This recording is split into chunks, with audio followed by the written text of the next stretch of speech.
Mrs. Paula Mariwala, Mr. Siddharth Salekar and Ram Ramani to take the seat on the dais.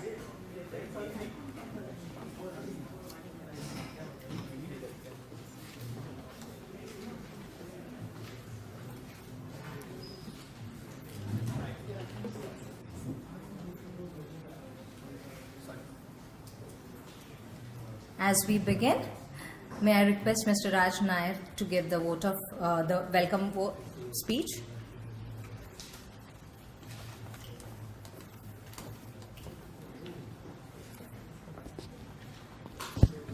Good afternoon to you. It's not a slip of tongue. I'm usually there to give the vote of thanks. When you bat number 11, sometimes you get promoted to open the innings. Okay? So it's my privilege, not just because I can welcome you, but to be in the midst of people like you who are seekers of knowledge and who want to understand what's happening. So we're going to have a very interesting session on blockchain masterclass to understand what it's all about, how to invest, and also how to invest in these things. And this is being done by the IMC Startup Committee in collaboration with the Mumbai Angels Network, represented by Chandni, and by the Stanford Angels and Entrepreneurs. So the goal of this masterclass are to demystify blockchain. There's a lot of hype about it. You'll understand what these applications are, what's real, what's not real. Provide a bird's eye view of the technology and its application without going too deeply into it.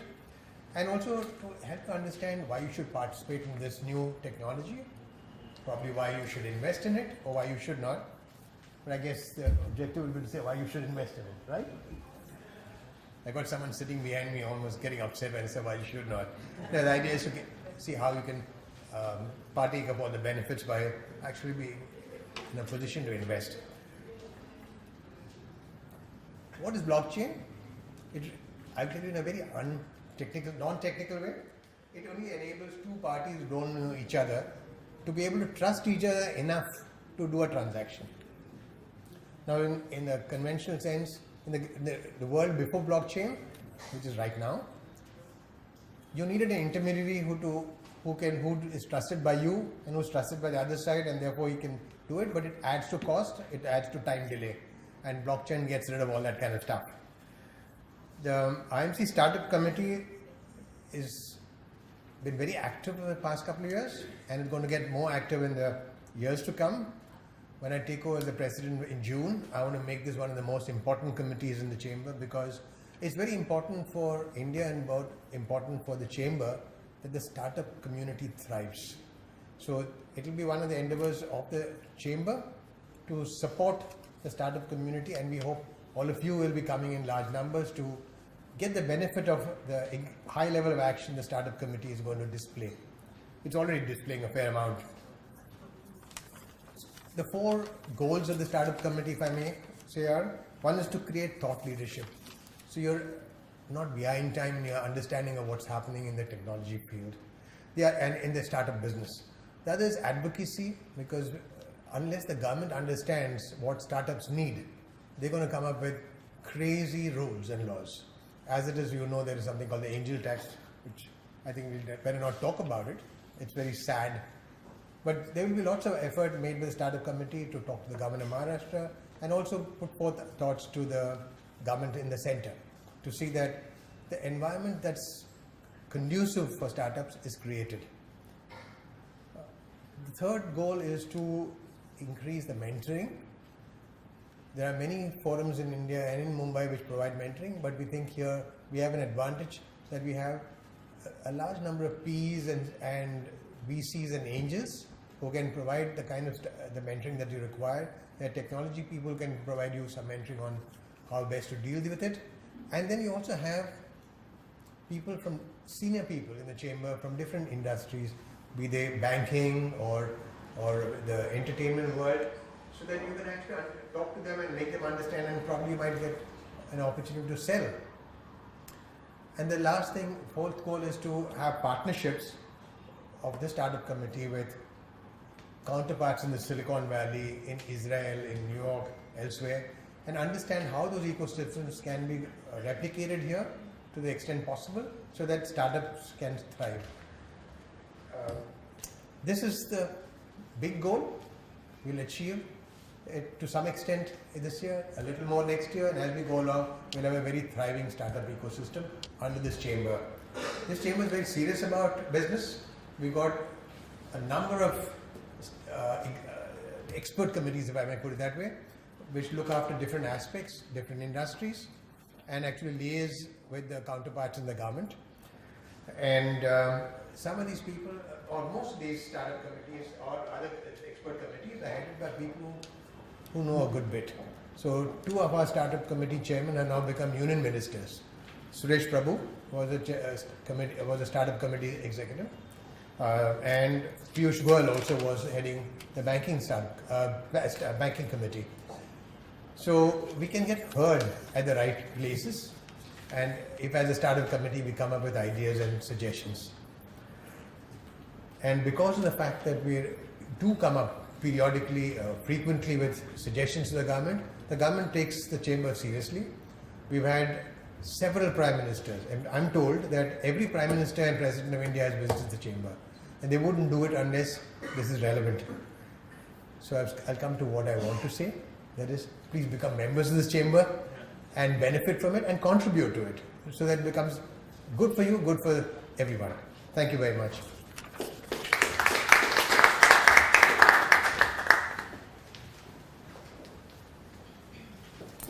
Thank you, Mr. Nair. I'm Paula Mariwala. I chair the startup committee that Mr. Nair spoke about, the startup committee of IMC. And like he said, our goal is to really encourage and interact proactively with the startup community in our city and make sure we bring interactions related to all the new things which are happening, investors, entrepreneurs, as well as policy advocacy. So encompassing all these 3 goals, and we are a very young committee, and who are bringing new ideas into the committee. We are doing basically 3 types of programs. One is a founder series where we bring entrepreneurs who have done startups in the new economy and talk about their journey. We of course also interact very closely with the angel groups and investors. And the other thing we have started is to do knowledge series. So one of the things we are doing today is to talk about blockchain, which is a very relevant technology today. And it's not just another technology or platform, it's actually spawning out so many new business models, so many new opportunities. So instead of just treating it like another buzzword or another new technology which may shift a little bit things we are doing, I think we view it as a sort of a new paradigm along with UPI, India Stack. I think in India we are seeing a huge change happening in the fintech sector. So we thought it pretty relevant to use this chamber along with Mumbai Angels and Stanford Angels, whom I am representing, to get a good community together and start a dialogue on this topic. We have a great panel and great speakers ahead. So without taking too much of your time, I'm going to hand it over to Chandni of Mumbai Angels, who will talk a little bit about Mumbai Angels and set the context, and then we'll get on with the speakers and the panel discussions. Thank you all for being here and hope you enjoy the session.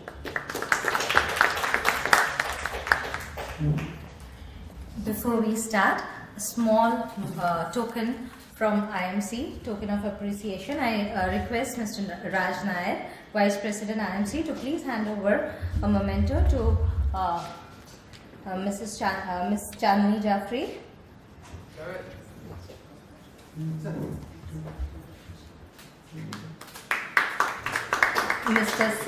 Mr. Siddharth Salekar,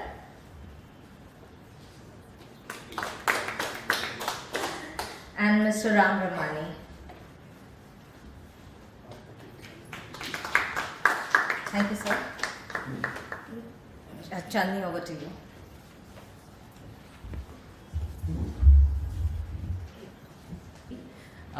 It's a pleasure to be here. Thank you so much for having me here. Big thank you to Mr. Raj Nair and IMC, Paula, who's always the guiding light and a mentor and a friend. And she's been kind of trying to structure interesting, innovative ideas which can drive the ecosystem forward. And she's spent years building it. Thank you very much for structuring, having me, and all the other esteemed panelists. Ram is a friend. We go back a long way, and I'm happy that he could make it and be a panelist on this one. I just wanted to give you a very, very quick background on what we do. Most of you already know, and just a context to this masterclass. We've been able to create with Mumbai Angels and Stanford Angels and other angel networks, we've been able to create something called an investing ecosystem so far in the last decade or so. That's how old the ecosystem really is. Now what is lacking, and as you may just know that we are regarded as India's leading angel investing mentoring network. We are present across these physical chapters that you see. We have invested close to INR 200 crores in our portfolio companies, which are almost 100 in number today, and some of them are huge success stories. And we've given scores of high-level multiple exits to our companies. But where is the gap today? Is that while we've been able to create an investment ecosystem, the innovation ecosystem is yet to evolve. And what I mean by that is that you can have innovations happening almost in all sectors, but it's not being stitched together in the form of a structured ecosystem which comprises of policymakers, investors, companies, and then the funding agencies. So that's not happening, and that's what we'd like to do through this. I think most importantly, we should fix on what innovation means, because I think it's ending up being the most abused buzzword floating around. So for us, we fixed a definition for innovation, and for us it means it's the process of translating an idea or invention into a good or service that creates value or for which customers will pay. It should be replicable, it should be economical at an economical cost, and most importantly should specify a need. So if you see it in the context of Mumbai Angels Network or any angel investing network, these were the, so a need gap in the market should trigger innovation. It should not be because I'm innovative and I have something really fancy to offer, so I just call it innovation. So these are need gaps that triggered an innovation in the investing landscape. And you see people like us, Stanford Angels, Mumbai Angels, which is all of these issues on democratic investment landscape, startups inching to value. You could read that in the interest of time. I will just move forward. And now we are saying, and because of which what we could generate, because we could kind of answer those need gaps, we could generate these kind of stalwart companies with these kind of, like these are some of our poster boy exits.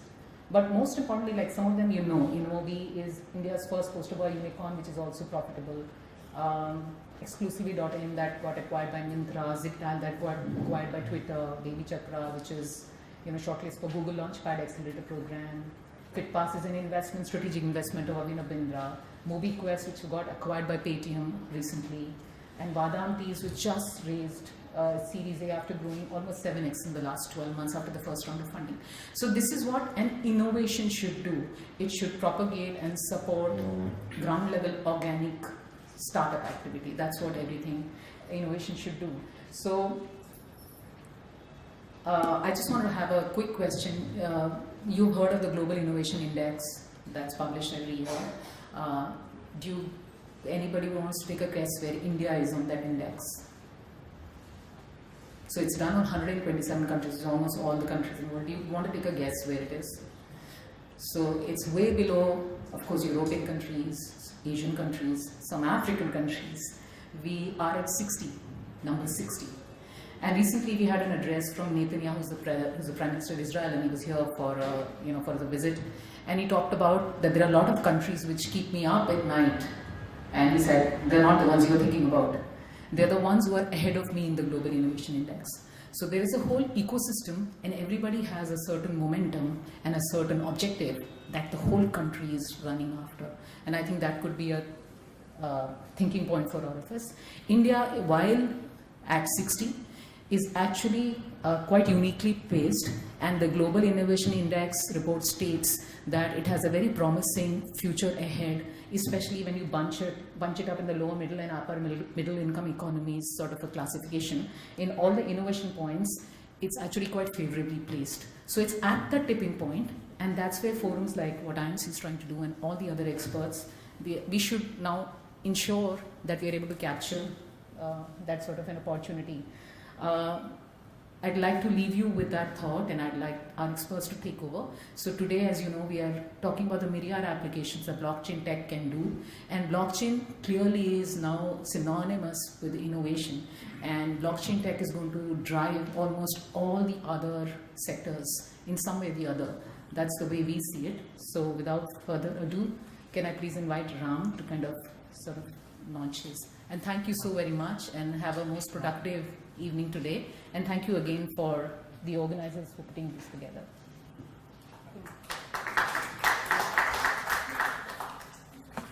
Good evening, guys. If there are no chairs, you guys can sit in the informal seating on the side, and we can also get some chairs from outside if you guys need that. So thank you, Chandni. My name is Nishit. I'm part of Paula's startup committee. And I'm going to be introducing our speaker, Mr. Ram Ramani, who's going to be demystifying blockchain. So, just as an introduction, Ram is the co-founder and CEO of ZenPrivX, ZPX, which is a company with a blockchain core. The ZPX team is a passionate team of investors, bankers, consultants, and data scientists. And they work on bringing efficiency and transparency to the fast-growing private markets. The ZPX leadership team actually has considerable global experience as well, and I'll let Ram speak about that. Ram has experience across sectors and holds an MBA from MIT Sloan School of Management, a master's from IIM Lucknow, and a bachelor's from the National Institute of Technology. So handing over to Ram, please.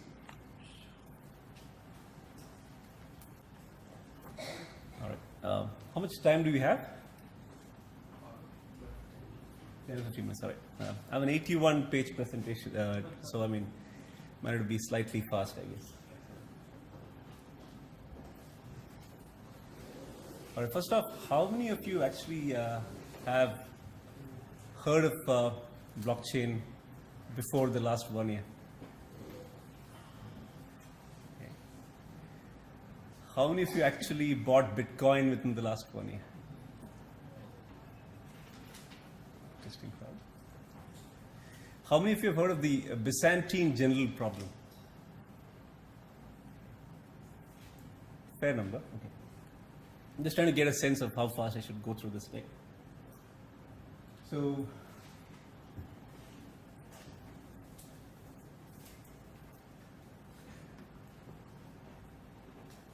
think of a 2x2 matrix. Imaginable versus unimaginable on the y-axis, and provable, non-provable on the x-axis. Do we agree that God is in the top right?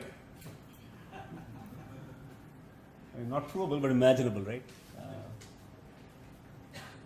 Gravity, eternal love, yeah, provable, imaginable. Bottom right is interesting. This is from a American book, so I guess it gives us an insight into there, because we have a lot of gods who are women, so I didn't quite get this one. At the end of the presentation, I'd love to come back and ask you guys about where blockchain or Bitcoin would fit into this as a currency. So, I think a lot of the confusion around blockchain comes from the fact that people just view blockchain and Bitcoin as separate from each other, and they also look at Bitcoin exclusively as a currency, right?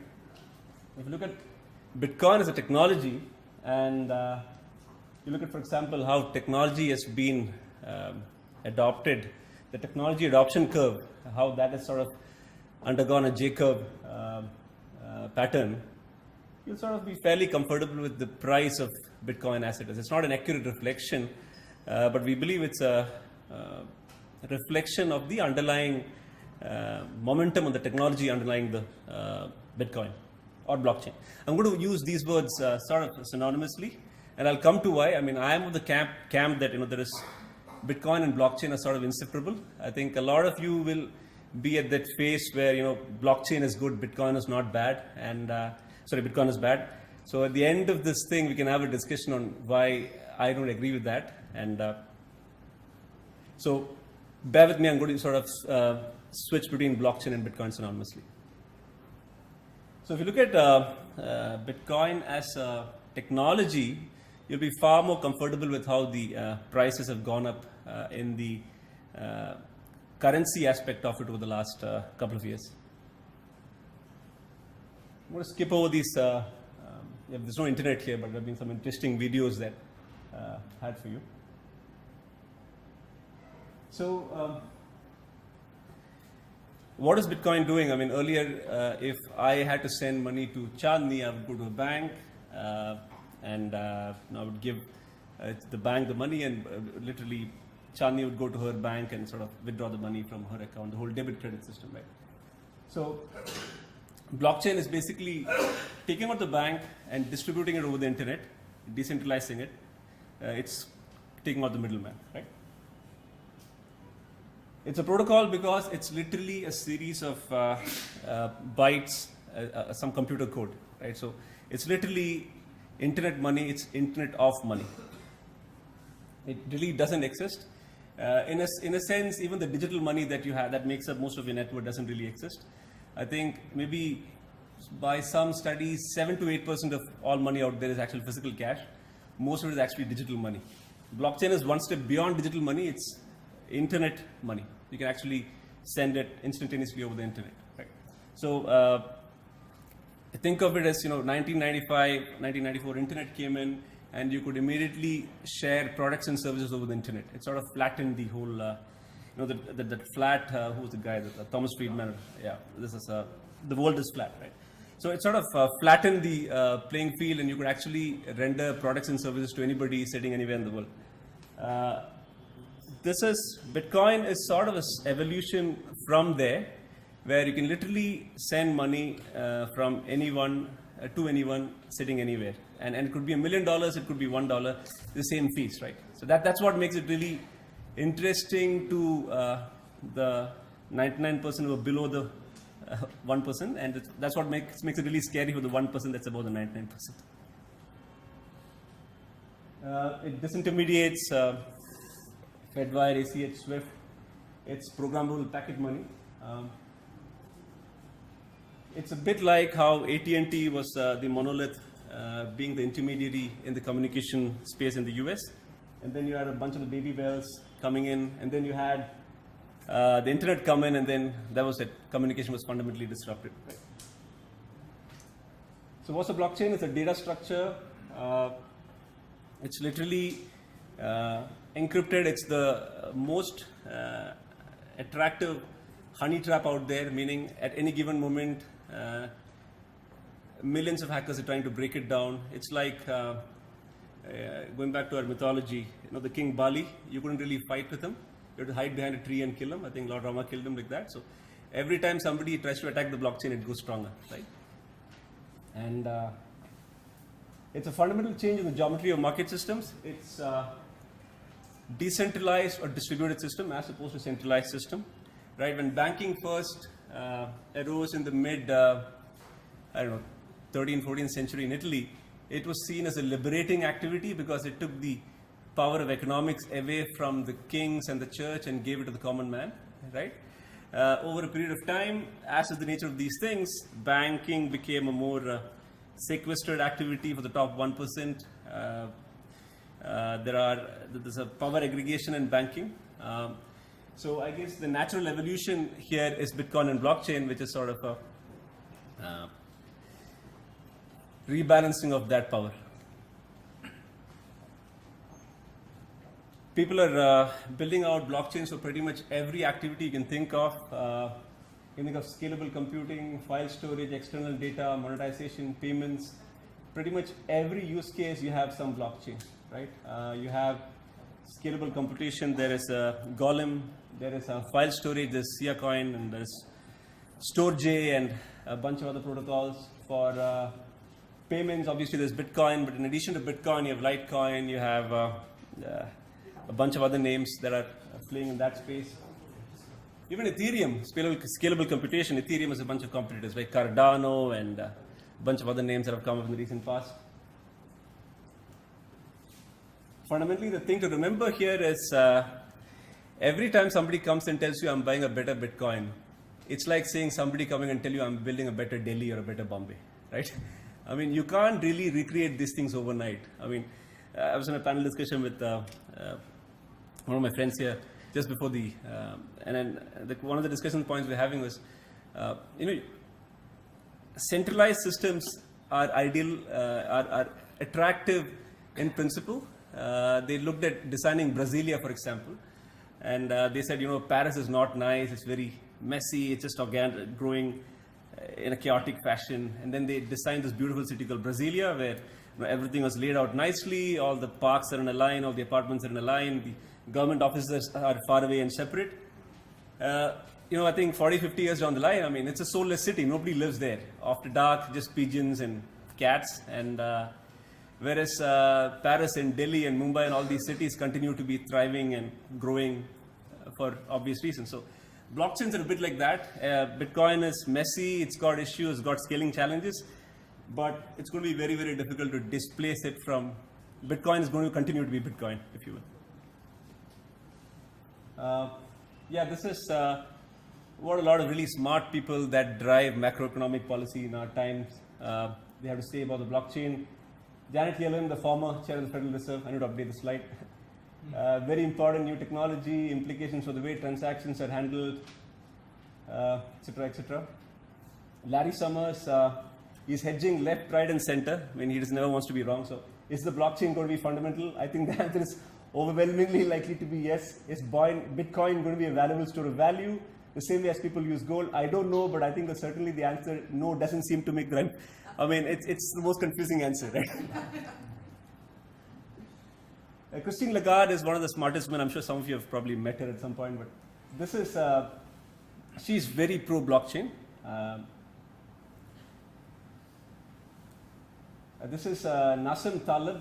I'm going to skip through a lot of this, but I want to highlight this one thing. One can macro BS far longer than micro BS, right? Macroeconomics is a total pseudoscience. I mean, you can have a set of variables and talk about interest rates and bond yields and all that, and you can pull out another set of numbers and come up with the exact opposite view. And it's a flip of a coin, who wins and who loses, right? I mean, because it's not a, you can't identify, you can't compare between two experiments where the US economy took one course of action under a certain set of monetary and fiscal inputs versus another course of inputs. So it's not a verifiable experiment. So it's literally pseudoscience. So that's Nassim Taleb's point, right? And he sort of talks about how in a complex domain, right? I mean, it's just far better to have things organically evolve rather than do a top-down design. A zero intelligence crowd under the right design works far better than a Soviet-style management composed of maximally intelligent humans, right? Which is why Bitcoin is an excellent idea, fulfills the need of the complex system, not because it's cryptocurrency, but precisely because there is no honor, no authority that can decide its fate. It's owned by the crowd and its users, and it has now a track record of several years, enough for it to be an animal in its own right. So, yeah, over the last 36 months or so, incredible mindshare growth in both government and institutional finance. There's a tech, more than 4,000 GitHub repositories, multiple wallets, the large tech unicorns are integrating blockchain and Bitcoin. Markets are accepting, in the US, it's an increasingly common feature. You could actually go to a lot of coffee shops and pay in Bitcoin. Not sure why you would want to do that, but you have the option of doing that. A lot of governments are legalizing it. It's a bit of blockchain is Bitcoin is the ultimate anti-fragile system, right? Again, anti-fragility is something that Taleb talks about. Now, every time a government has a view on blockchain, can you tell me one government that has banned Bitcoin globally? Not really. China has not banned Bitcoin. Who? No. No, it's very difficult to ban the Bitcoin blockchain.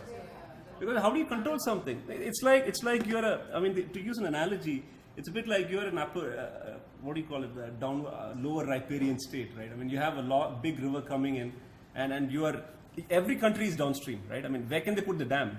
If they put a dam, it's going to flow out to other countries, and it's proper energy that they actually want to flow through their country, right? So if India bans Bitcoin, Sri Lanka or China or the guys around are going to attract their energy. And every Bitcoin transaction that you have is something that's, literally it exists in your head as code. I mean, you could actually walk out somewhere and punch those keys and withdraw the money, right? You can't control Bitcoin, that's the issue. It's a fundamentally anti-fragile system. Hackers are trying to hack it, it grows strong. Regulators are trying to sort of control it. They can't get a handle on it. Yeah, the commodities and futures, this is, I think, this is slightly dated, but since then, as many of you know, the CME and CBOE have come out with Bitcoin futures, and you can actually trade Bitcoin futures in a couple of major US exchanges. Similar attitudes in UK, Japan, Israel, UN, United Nations, Estonia, Singapore. Venezuela even came out and launched its own cryptocurrency called the Petro, which is backed by the price of a barrel of oil, right? We'll skip through a lot of these things, a lot of these slides. So blockchain, crypto, it's literally created a new asset class, 430 billion in market cap, 1500 plus currencies, 800 plus applications, almost 10,000 markets, right?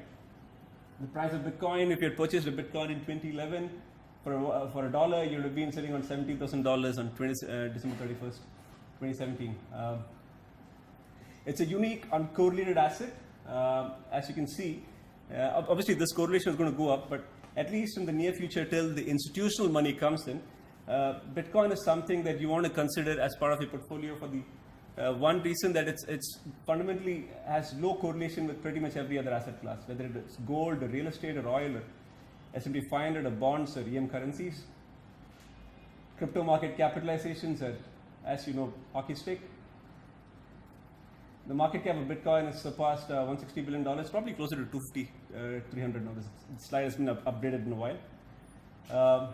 Mining support, hash rate, it's 4 or 5 times the processing power that Google and Amazon and Facebook and all these guys can together bring to bear. So that gives you an idea of the amount of hash power supporting Bitcoin. The logarithmic view is interesting because as you, if you just look at the physical Bitcoin chart, you see that it's sort of shooting up. But if you take the logarithmic view, you can see that it's sort of, there was a bit of a jump way back in 2011. After that, it's been steadily going up. It's not been the J curve that you see in the normal view, right? So it's basically following Moore's law, which is doubling every 12 to 18 months in terms of hash power and network value. So crypto is to value as Linux is to Windows, or I say Wikipedia to, the other example is Wikipedia to Encarta, right? Every entity, you can have a bank for anything. I think Barack Obama mentioned in 2013 that if you have a phone in your pocket, you have a Swiss bank account. With the blockchain and Bitcoin, if you have a smartphone in your pocket, you have a Swiss bank in your wallet, in your pocket. It's extensible, it's unfeasible, it's free and open source, it's a lot more. Again, the similar theme. For storage, you have Amazon in the centralized paradigm. The decentralized paradigm, you have Filecoin, etc. For social networks, in the centralized paradigm, you have Facebook, Twitter, etc. You have in the decentralized paradigm, Steam, Akasha.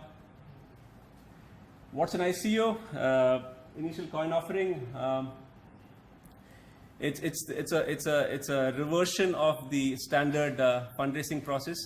Why do you need a venture capitalist making a judgment call on whether your idea will work or not? We can actually let the community make a call, right? So you put up some code, you create a white paper, put it on the internet, and anybody from around the world can give you some money. So it's literally the crowd deciding the merit of your idea, right? Tokens replace traditional financing methods. Ethereum has made it far easier to create and fund new tradable tokens. ICOs actually overtook Series A funding in the US last year, sometime around August. So these days, I guess if you're a smart entrepreneur, you just want to do an ICO, right?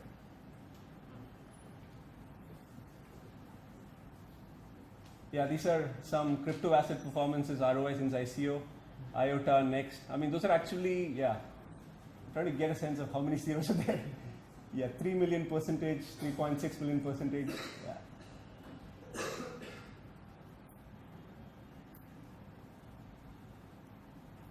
So crypto turns the internet into the biggest futures and equities market, but Bitcoin is more than money and blockchain is more than a protocol. It's a new model and platform for capital formation and investing.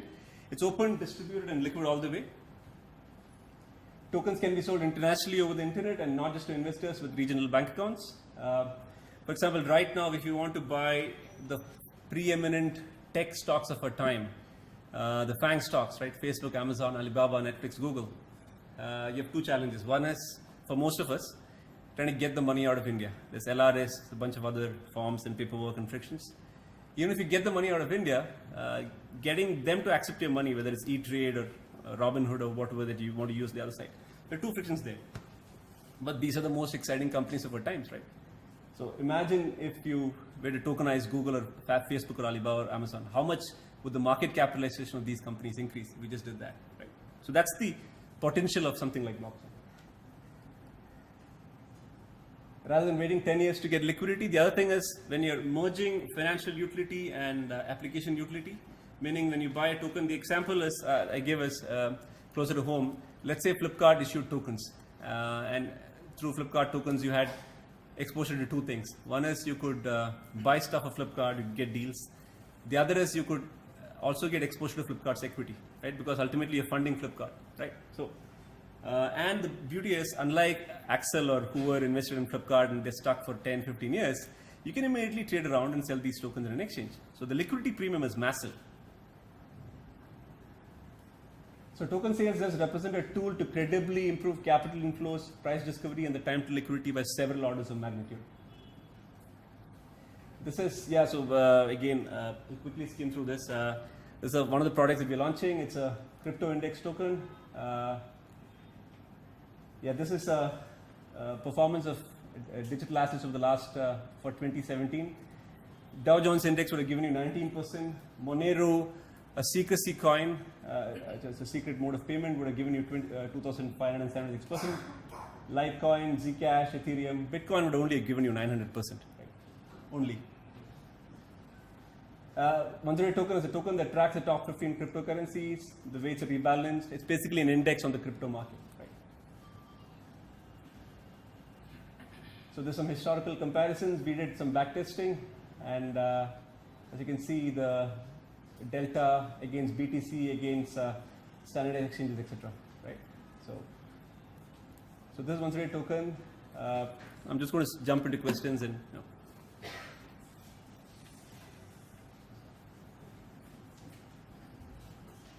Sure. The banking system use it in India to prevent the Nirav Modi type of things. I think it's a. Sorry? Just cancel the IOUs. Yeah, I mean, I think it's a. I'm going to try and attempt that question. It's just I'm not an expert in the Indian banking system by any stretch of imagination, but I would imagine a lot of the Bitcoin itself is a fundamentally transparent mechanisms, right? So you could, when there's no IOU, there's no paper that you can hide and sort of bribe a low-level official and sort of push it through. I mean, if you have the private key, I mean, the US saying, right, possession is 9/10 of ownership, and Bitcoin, the private key is 10/10 of ownership. So if you have the private key, you own it, you have it, right? And it's neutral. I mean, it doesn't make a judgment call on whether you are Nirav Modi or whether you are some sannyasi like Sri Ravi Shankar or some or a terrorist, right? It's a bug. You call it a bug or a feature, but it's net neutrality. It's like net neutrality. It's neutral, and yeah, I guess it's. Sure. So yeah, I think we can take more questions on the panel. I think they just. Thank you very much, Ram. There's going to be a panel discussion after this, so there'll be opportunities for Q&A on that. Yeah. So thank you, Ram. That did seem indeed a class from a master in this. So moving on to introduce Siddharth Thalekar. He's going to be doing the talk on challenges and opportunities with blockchain. So Sid is a graduate of IIM Ahmedabad. He was the head of one of India's largest derivatives and algorithmic trading floors. In 2011, he decided to explore progressive economic paradigms and moved to the Gandhi Ashram for 4 years. 2016 saw the birth of Sacred Capital, which he has co-founded and is based out of Singapore. Over the past 8 years, Sid has spoken at hundreds of public forums, from weekly features on television channels to academic institutions like MIT, platform for ideas like TEDx, and more. Especially, we thank Sid for flying into Mumbai earlier than scheduled because he's based out of Singapore. Sid, over to you.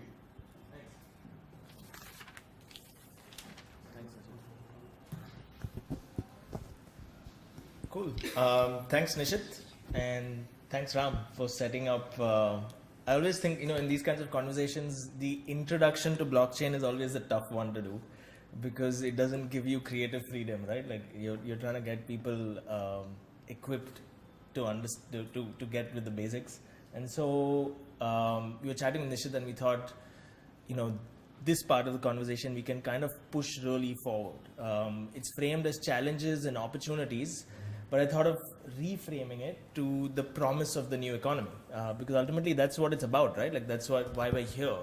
What is all this hoopla and hype about, and where is this really going to take us, and what challenges really lie in this process? When we talk about challenges, most conversations revolve around regulations, most conversations revolve around technology. I'm going to flip it around. I'm going to talk about the challenges actually lying with us, the people.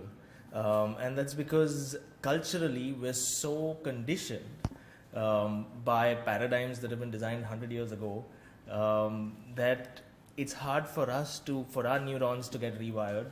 And we think there's a massive cultural shift more than anything that's coming up, which is going to change the way humans engage with money. So I'll talk about some of that. But before I get into it, I wanted to start off with a little story. And this is just 3 days old, this story. That's Young Wei. Sorry, give me issue with the mic? No. Okay.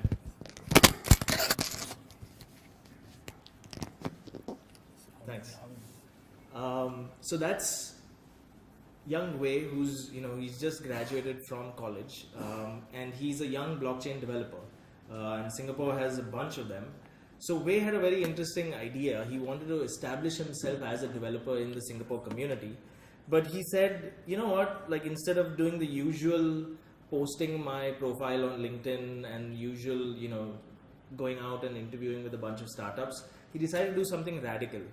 So a couple of weeks ago, we were doing a similar interaction. I was speaking at an interaction in Singapore, and he was present in it. And something I said sparked off a bunch of ideas, and he sends me a message saying, I want to try this experiment.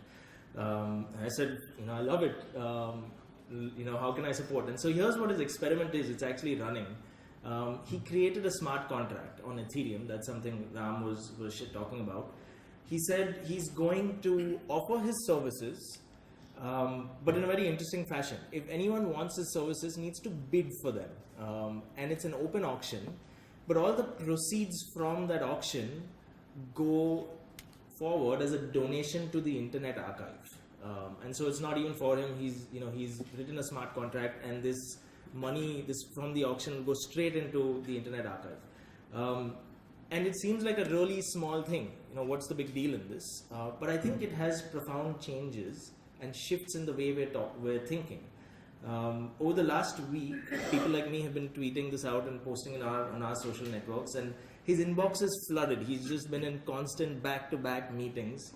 And so I caught up with him a couple of days ago over coffee, and he said, you know what, it's incredible because think about it, if I'd just done the usual posting on LinkedIn and going and interviewing, there's no way, number one, I would have met all of these people. And number two, the quality of my interaction is unbelievable because there's all of these people who are connecting with him in what you might say a pretty powerful, deep relationship. So in my head, when I saw this experiment, I said there's something interesting going on. Instead of the usual financial transaction, which is 5 hours worked and here's your financial contribution, he's flipped that around and he's created a little financial experiment, and it's unlocked new kinds of value. And that's where I'm going with my talk. We're seeing a shift from sovereign money to what we call programmable economic spaces. It sounds really complex. It's not. We like to use jazzy words because that's how you get attention. But I'll break it down. What Wei has done is fundamentally created a new economic space. Now, what is an economic space? Let's take the classic example where, say someone like Wei works at an organization in Singapore and from 9 to 5 earns $100,000, puts those $100,000 into a bank account. Now with that money in the bank account, probably earns interest, maybe invests in a bunch of securities, earns dividends.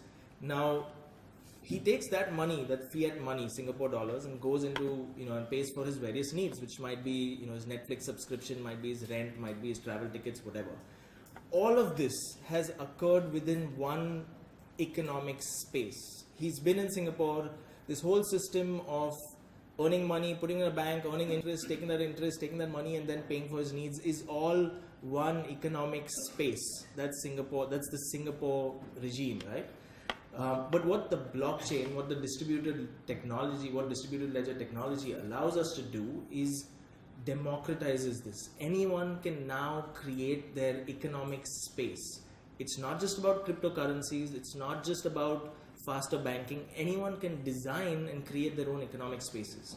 So Sid can actually create his own economic space where he decides there is no interest in this economic space. I can decide to make money perishable in this economic space. I can decide to create a smart contract where there's an auction and then the proceeds get donated to the Internet Archive. Like, all kinds of possibilities have now opened up. It's almost like we have a blank canvas and we can design, mold, architect different economic spaces.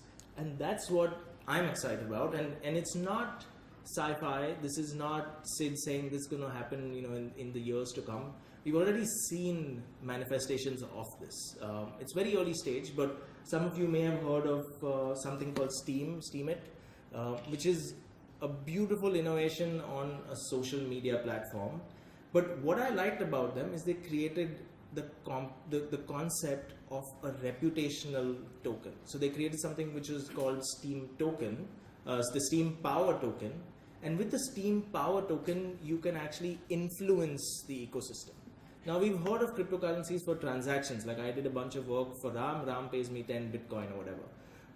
But we're now starting to see wealth systems for reputation, for influence, for power, for capturing the social fabric of an ecosystem. So the Steem Power Token is actually one example with which you can influence a community. Very recently, just a couple of weeks ago, the co-founder of LinkedIn launched something called the Hub Protocol, which allows reputation to actually get embedded within your system as protocol. To your question, how do we prevent Nirav Modi kind of fiascos? Sure, at one level, we have to implement ledgers on the blockchain, but there's something else. Banking works because it's able to create a fabric for our reputation. The banks trust us because they have some kind of track record around us. So what I'm trying to say is distributed technologies like this can also create reputational fabric, and that's where we're going, and that's what we believe 2018 is about. So what's an example of this?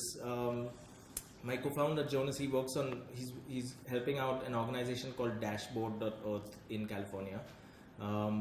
Very interesting experiment. They've tied up, they intend to tie up with about 50,000 or 100,000 organizations in and around California. And what they're saying is, for behaviors which support the environment, they're starting to create positive feedback. So say, for example, Sid orders on his Deliveroo app or in India, Swiggy app, and he's ordered food today. Now, someone smart like me should know that plastic is a bad thing. When I order from Uber Eats or when I order from Swiggy, my table is full of plastic containers. Now, I'm a pretty progressive thinker, but somehow there's always, plastic in my life, because there's not enough feedback coming back to me saying, Sid, don't use plastic, because the current fiat system doesn't give me enough feedback, because plastic actually is cheaper when we spend money on it. So what organizations like these are doing is, when we refuse plastic, we'll earn 5 Earth credits, for example. Now, these 5 Earth credits might give me utility of a different kind. They might give me utility in 50,000 or 100,000 different organizations. It might allow me to access a farmer's market. It might allow me to access agro-tourism in Japan. It might allow me to access a conference in California. Who knows? Now, all of this is utility, but here's the key. None of it is touching the fiat line. And that's what is cool. That's what I'm talking about. Is all of these loyalty points, credits, reputational scores are starting to create utility for us. Now, we've seen this in the past. Like, all of us have Uber ratings. My Uber rating is 4.69. My Airbnb rating is something else. But in the past, we've thought of it as cute. It's not really value. But what's the game changer here is that this reputation is now on a distributed ledger. It is immutable. So, for example, I came here on a flight. I have jet privilege points. Now, I've used jet miles and airline frequent flyer miles, but we don't consider them wealth because we know that airline can wake up one morning and just delete them overnight. We don't consider Uber rating wealth because we know Travis Kalanick could come back onto the board and actually delete all our ratings. So money is whatever we consider tangible and immutable, but for the first time, things like reputation can actually become immutable. And now that they're immutable, we're starting to see network effects play out. And that's the game changer, because if I have 5 Earth credits, the feedback loop doesn't stop there. It starts giving me all of this utility which I never had before. So what does the new conversation look like? And that's what Sacred Capital, our organization, works on. In the past, you had someone like Wei, most of us working for an organization, and we're just housed in one fiat system. Go to a job, 9 to 5, earn $100,000, take that $100,000, it might be Bitcoin, it might be Ether, whatever, put in a bank, earn interest, pay for our needs using this currency. But the organizations of the future, or I would say the people of the future, will be part of multiple wealth systems, multiple economic spaces. Each one of these economic spaces will be providing for us in different ways. They might provide us material currencies, so I can go buy my bananas and pay for my Netflix. But they might also provide us reputational credits. So I might value Earth credits because I actually attend 15 conferences. I might value the Mumbai Angel Network reputation because I want to be seen in a positive light in this community. And that's something which we do intuitively, like the Mumbai Angel Network, the Stanford Angel Network. They're all communities. Within these communities, there are people who hold very strong reputations. But now that reputation can go on to a blockchain. And that reputation, once it's on the blockchain, on a distributed ledger, allows us to create portable reputations. That's something that we're now waking up to.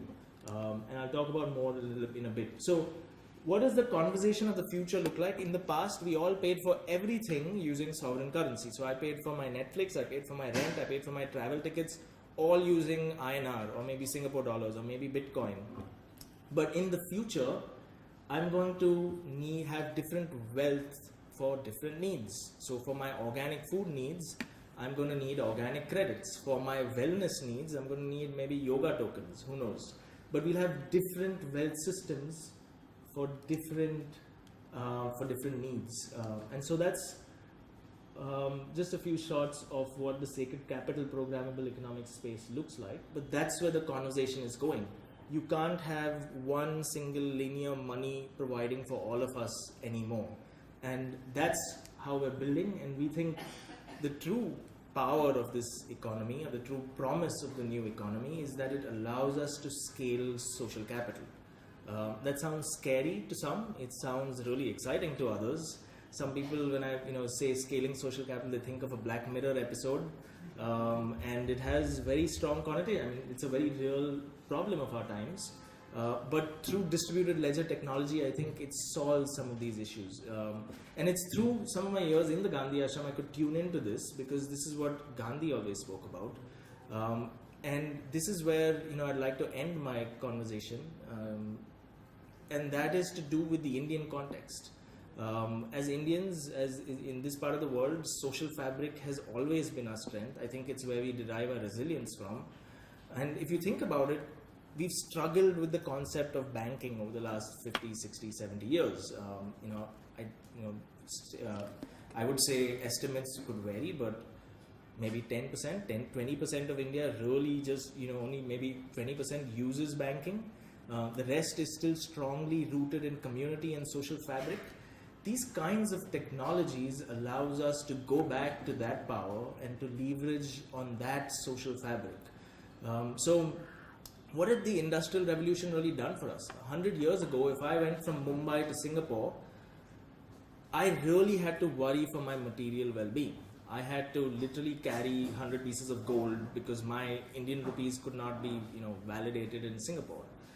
The fiat system, the Industrial Revolution ensured that that's not what we're worrying about. We can literally show up in another country and use our cards and access our material wealth. But what about my reputation? Can that be ported? If I'm a strong contributing member of the Mumbai Angels network, can that be ported into the Stanford Angels network? In the past, that was kind of hazy, but where we're going, and I think in 2018, 2019, that will actually become incredibly scalable and incredibly portable.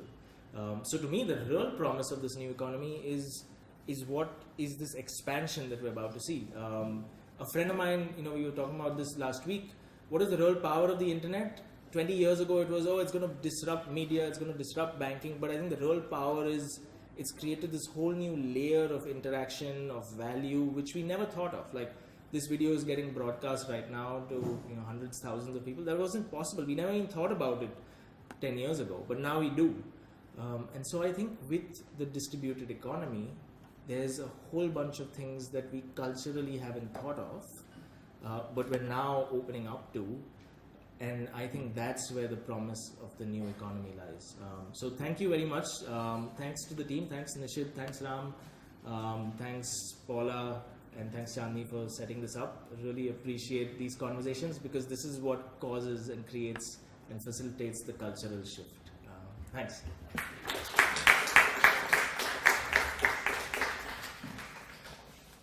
Thank you, Sid. Sid, you're going to have to stick around for the next panel discussion as well. So we're going to have the panel discussion now, which is going to be talking about the applications and use cases for blockchain.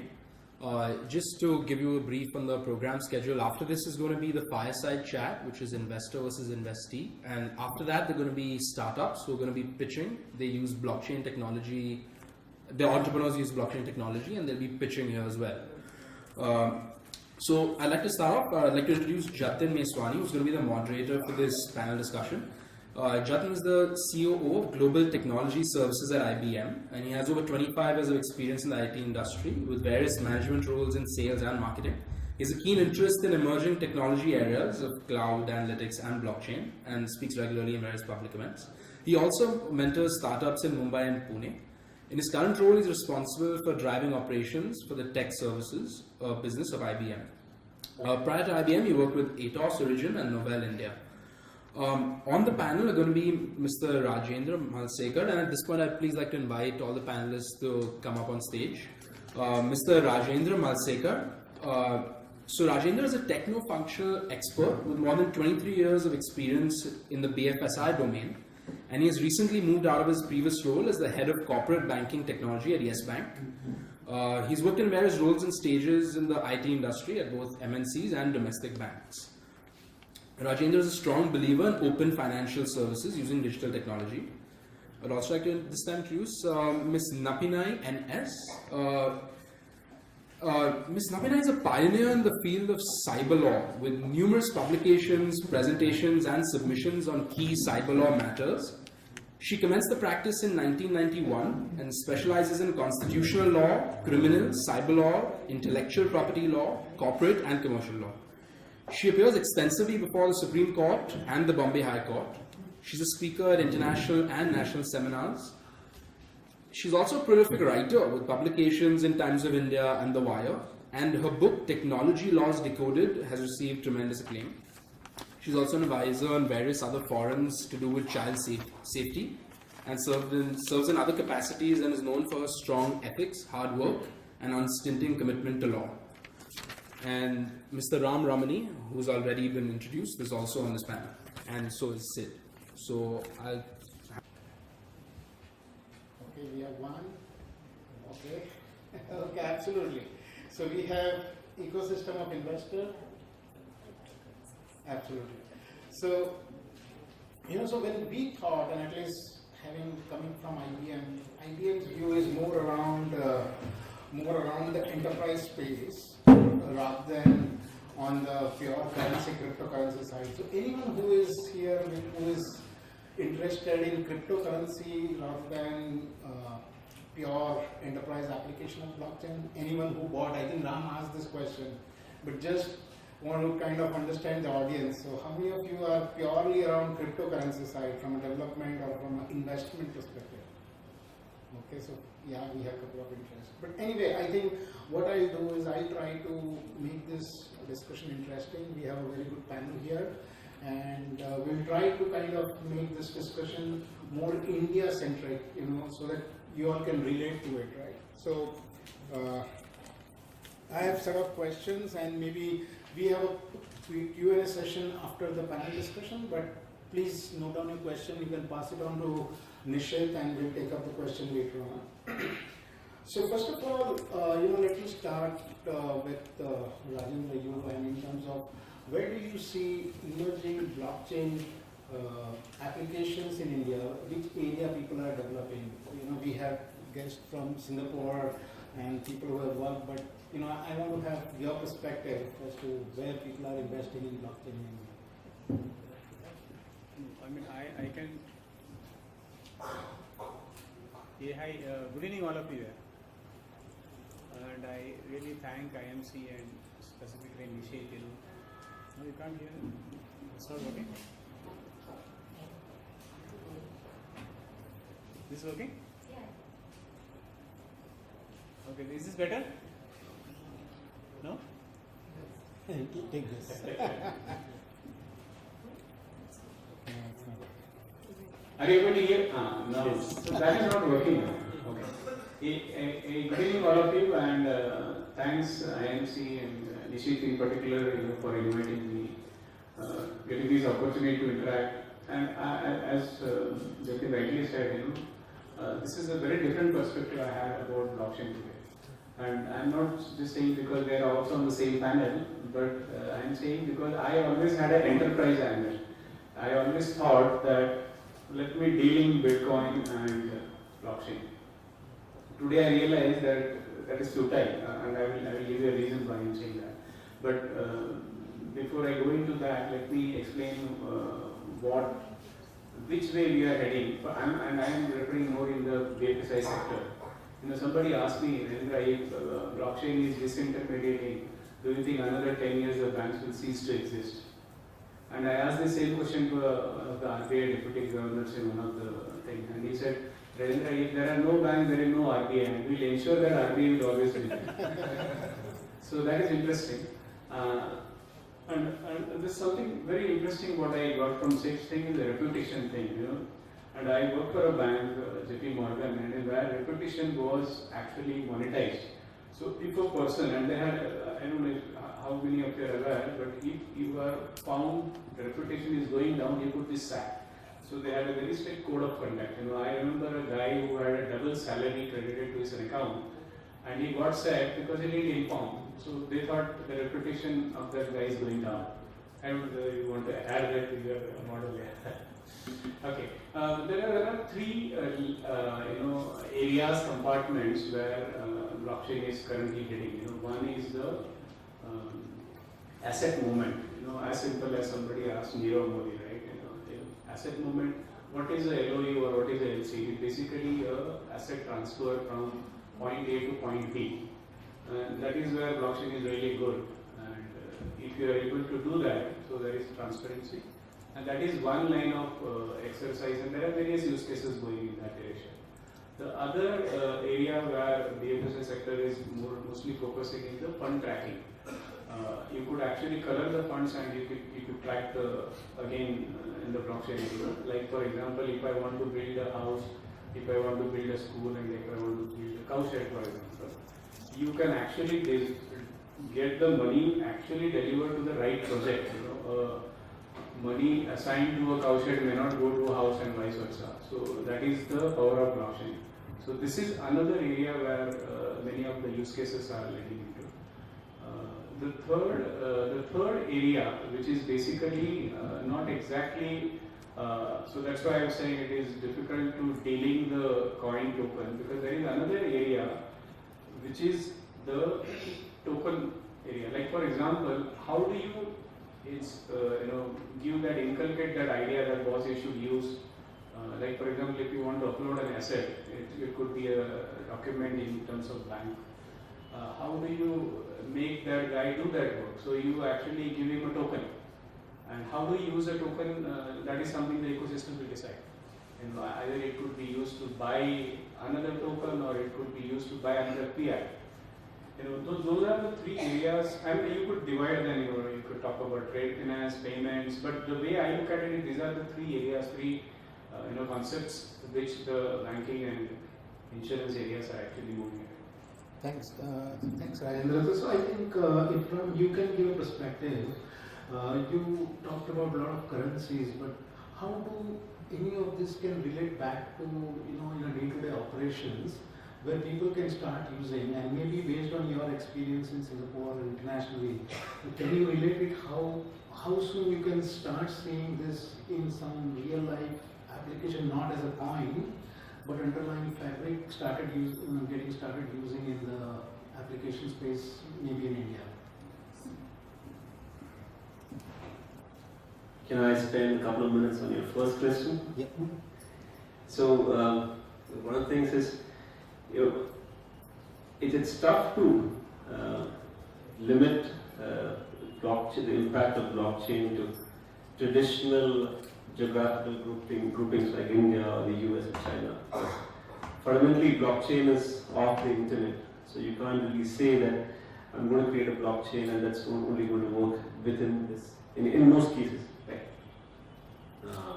In terms of what could get disrupted in India, it's a bit like we're sitting in 1993 and thinking about this cool thing called TCP/IP is coming out, and how will that affect banking and insurance and commerce and the way we buy and shop. It's a bit like that. I mean, it's still very early days, and maybe even 5 years from now, the conversation is going to have a very different tenor. It's always going to be in ways that we just don't see. It's going to be completely. I mean, the one thing that really strikes me is that current economic model is completely based on debt, right? You give the money, you deposit your savings to the bank, right? So immediately the bank owes you money, and then the bank lends it out to somebody else for 25x, 30x the interest, and then that person owes the bank the money, and then ultimately when you have to buy a house, you actually go and borrow from the bank. So the circular debt-based paradigm, right? Blockchain has the potential to completely reverse this paradigm and make it equity-based, make it contribution-based. As Sid pointed out, you could actually have multiple circles of contribution where you just don't need fiat currency anymore. You could have one circle where you're contributing for a specific set of needs, you could have other circles, and these could overlap. I mean, why should the Indian government continue with the futile exercise of even collecting tax? I mean, they're really bad at it. I mean, they've been trying to collect tax, but most of the beggars are not paying tax. I mean, just a really sad extent. Why don't they just, I mean, I don't know how would make the case in Parliament or in the Modi, but go tell the listener, forget the whole taxation regime, let's make contribution-based blockchain networks. One for Swachh Bharat, one for healthcare, one for insurance, and then one for infrastructure, and see how the crowd can fund it. So that's a very meta answer, right? So, but I think from an immediate perspective, as Raj said, you could, most of India is still unbanked, right? So one of the reasons Paytm was so successful is because of the fact that, the local kirana guy or the auto driver, he didn't need a bank account, you could just send him some money. So I think that use case is still very valid, right? I mean, the vast majority of people are still unbanked. So giving them the ability to transact in some sort of currency to meet the daily needs, I think that's a compelling need. And then as a next level, you see the whole financial services, insurance and payments, those picking up. Yeah. Okay. Thanks. I think, and Sid, you gave example already, in terms of organic foods and the kind of community which will evolve. And do you think that the same is, likely to spread in India in a kind of near term, maybe not 5 years down the line, but maybe in 18 or 19? Do you see a kind of different version of Facebook, so to say, a community which is evolving around this kind of coin fabric? I always maintain this, and I ended my conversation with the social fabric in India. And I think proof of when social fabric meets the internet is WhatsApp, right? We're all annoyed by it, but we're all part of it. And even me, as an Indian, constantly every morning receiving all of these good morning messages and memes, you can't escape it. But when you step back and think about it, why specifically India? Like, what is it, 500 million users in India? I'm not even sure. Because we, as a culture, are very woven to each other through the social fabric. We love it. We trust each other more than we trust institutions. And that's how we're wired. To me, distributed ledger technology leverages that. And it facilitates that in ways that was never before possible. It allows us to look at something like social fabric, and there's a tendency to look at it as something weak, as no, I'd much rather trust a bank. But the distributed ledger allows us to leverage that in way better ways. So I think for the first time, countries that were termed as developing, that were termed as emerging in the past as third world countries, I think we're able to tap into this social fabric and say, wow, this is actually a form of wealth that other countries have probably eroded away. And so I gave that example. Maybe that is. Yes. Okay. It is. Yeah. So I gave that example of organic farming. I gave that example of these communities that are coming together because it's now super easy to do that. So what is blockchain technology? What is distributed ledger technology? It allows us to count everything, anything, in a really super cheap, robust, resilient way. What do we want to count? That's up to us. We might like to count how many likes you got. You might like to count how many people are in this room. But count it, and now it's immutable. So in a village in Uttarakhand, if somebody has defaulted on a micropayment, or maybe someone stole someone else's buffalo, I'm not sure, there's different applications, that can actually go onto an immutable register and it can reflect on his reputation. So that community there doesn't need to be dependent on an institution in Mumbai, they're self-reliant now. And so I think that, if you step back, I think it's incredibly powerful. You could draw a parallel to the whole landline versus telecom leap that India made. I think that's what distributed technology offers India. I think it's just about us culturally accepting it. Because a lot of this value is not, will governments allow it or not? Because what are we talking about? We're not even talking about trading it for money. It's just someone did something bad, it reflects in the ledger. Someone did something good, it reflects in the ledger. And the community can also decide what is good, what is bad. So it's not, I think it is just about us stepping into it and embracing this wealth that we have. Thank you. Thanks. Thanks, Sid. So I think, Nipin, I think with all this input coming in, Rajendra saying that we have payments moving into payments, trade finance moving into blockchain, or probably as Sid said about community-based stuff coming in. What's your view in terms of regulatory thing, and you write around this area? What do you think? Are we ready from a regulatory perspective? Will that be a main hindrance going forward for this sector to go? Because the entrepreneur out here, they would really like to know that if they go and put money and go into this venture, will that be kind of restricted by regulation?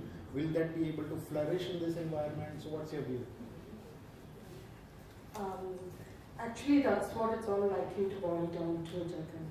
See, we are at a threshold where, I may be actually doing the landing for all those flighty moments that we have had through the day. And I'm sorry if it's a rough landing. So here's where we stand today. India has just about recognized the fact that blockchain technology is here to stay. It has just about recognized the potential that the technology poses. Having said that, it has also tried to hedge by saying that we are not for a moment allowing cryptocurrencies to rule the fray. Just to clarify on an earlier question that was asked, India has not said it is illegal.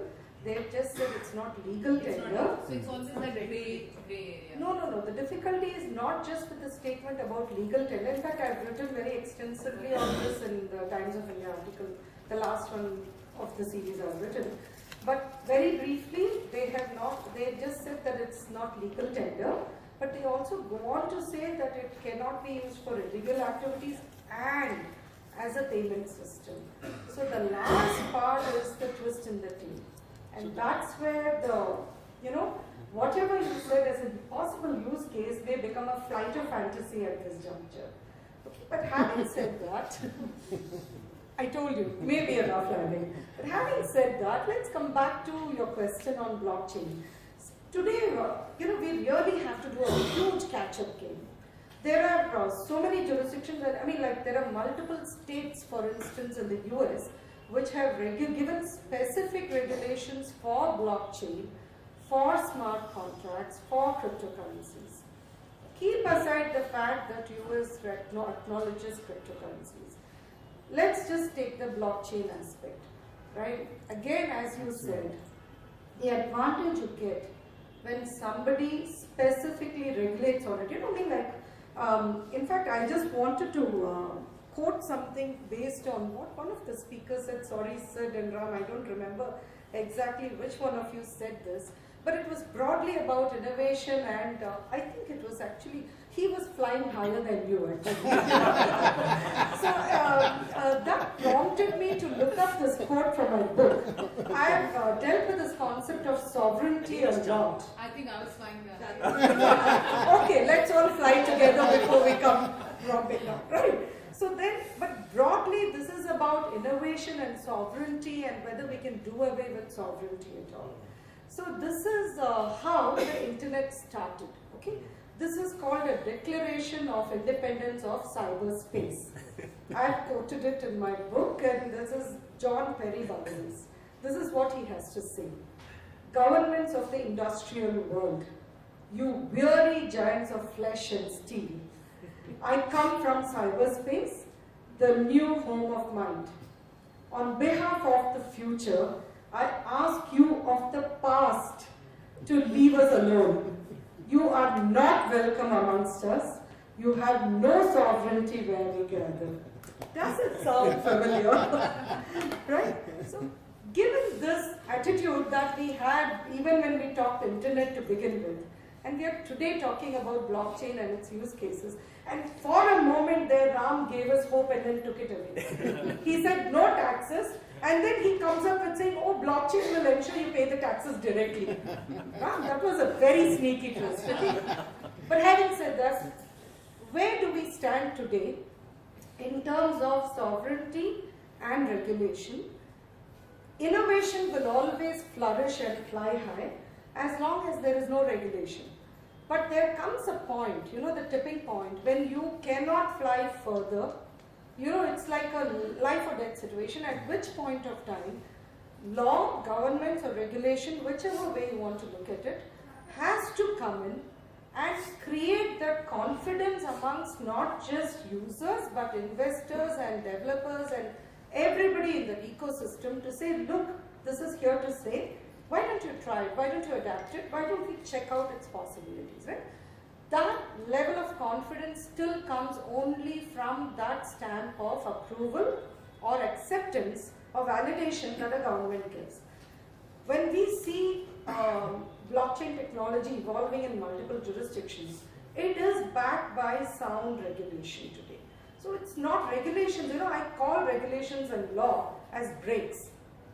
They may be stumbling blocks in terms of saying you may be slowing down the speed of innovation, but it also provides you with a safety net.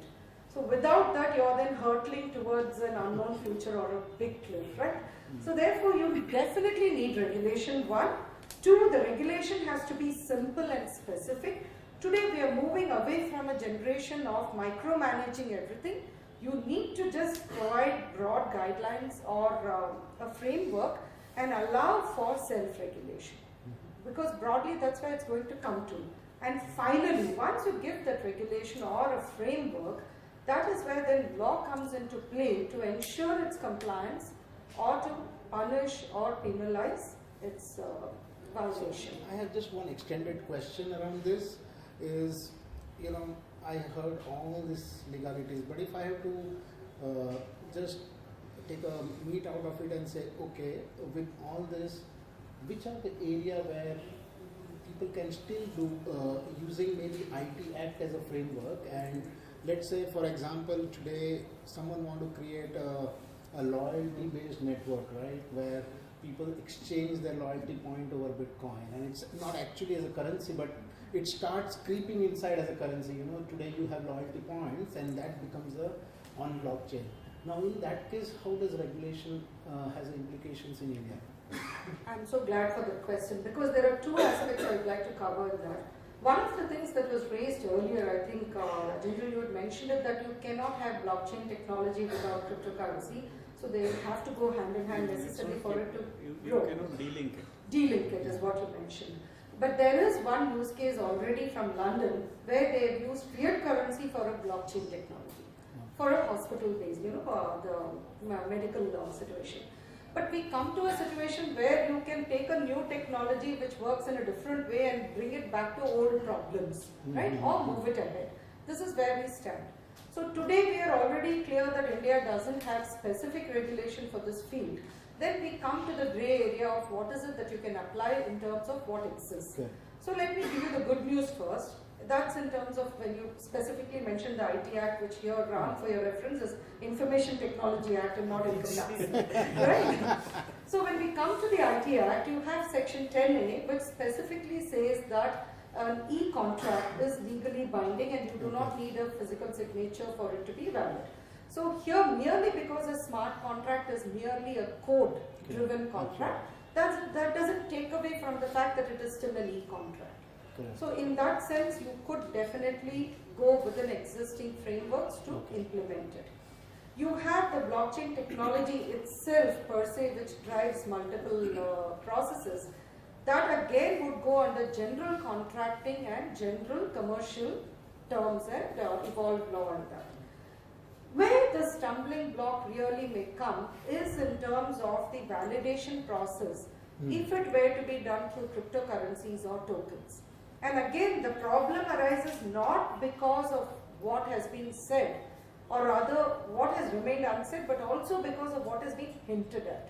Now there are, I'm sure all of you here will know, but just to recap in terms of perspective. The three RBI circulars, the 2013 and 2 in 2017, it keeps, if you see, slowly progressing from cryptocurrencies to virtual currencies, and then goes on to talk about ICOs and tokens. And the cautionary tale there is, we are still evaluating, so beware if you are accepting all this. Now, the minute they bring ICOs and tokens into it, irrespective of why or how you are issuing the token, it still falls within the domain of a tokenization process, right? So, with the cautionary tale from RBI, plus the statement in the budget about what will or will not be allowed, and most importantly, the restriction on using it as a payment system. The minute you say that a miner will be paid using a token or cryptocurrency, it becomes a payment system, which is kind of like indicated as prohibited. Now the last part of it, what can happen if you just go ahead and do it and say, look, you people didn't clarify, you said you were evaluating, therefore I did it. As and when you pass a law, we will worry about it. It cannot have retrospective effect, right? There again the problem arises that you may not necessarily treat law as retrospective there. Unfortunately, even for criminal law in many instances, we have seen how existing laws are interpreted to apply to evolving situations. That goes against the grain of criminal jurisprudence, but that is how it has happened. If it can happen for criminal jurisprudence, we don't have to clarify on civil law, right, where it could be applied retrospectively. So therefore, there lies the bad news. So you have to really treat with caution. Today, everybody who is evolving or involving themselves in this field are doing so by just ring fencing for India. Okay, let's just try and make sure that there is transparency. We will do KYC, we will do anti-money laundering and all the other regulatory compliances.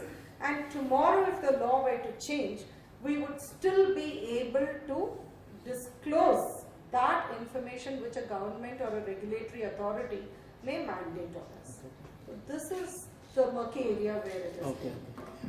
Thanks. I think, so at least there is some ray of hopes for people to go ahead and develop something around blockchain and not face into this gray area. But I think one of the important area for blockchain is creating a network, which means, you have a network where, maybe in terms of whether it is payments or it is even insurance or, various networks which forms in blockchain where people participate. So, Rajendra, I have a question for you and then followed by Ram and Sid, is whom do you see as a kind of market maker or a network established guy who will invest in this blockchain network for entire community? Who will initiate? And is there any role for a budding entrepreneur out here that they start becoming a kind of host of this network, blockchain network, for a specific purpose? Okay.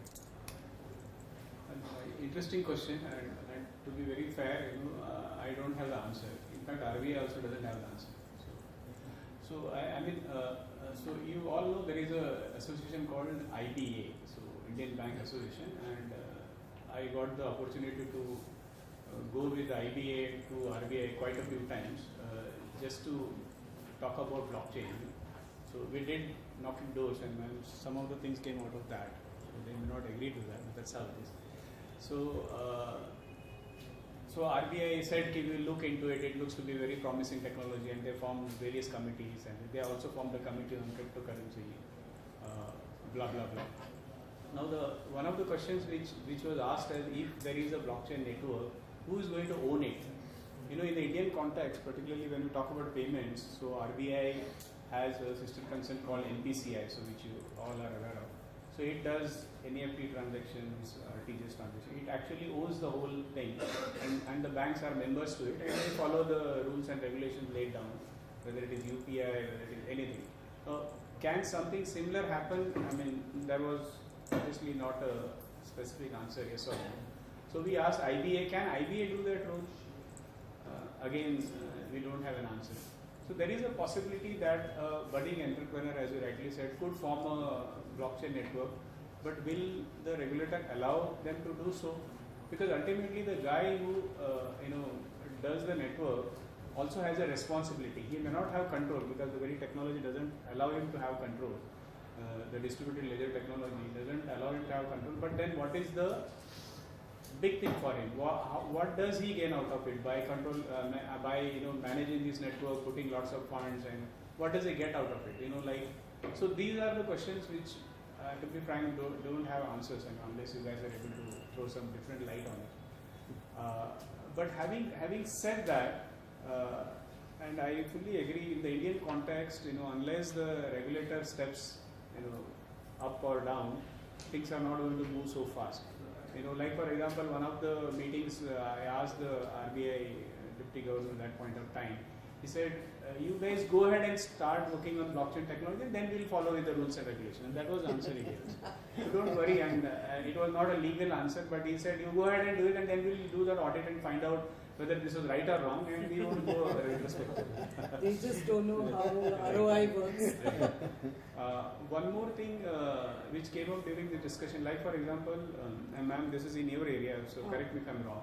So there is something called as Evidence Act, and there is an IT Act 2008, and there is a Schedule 2. All of you are aware that digital certificate is a part of Schedule 2.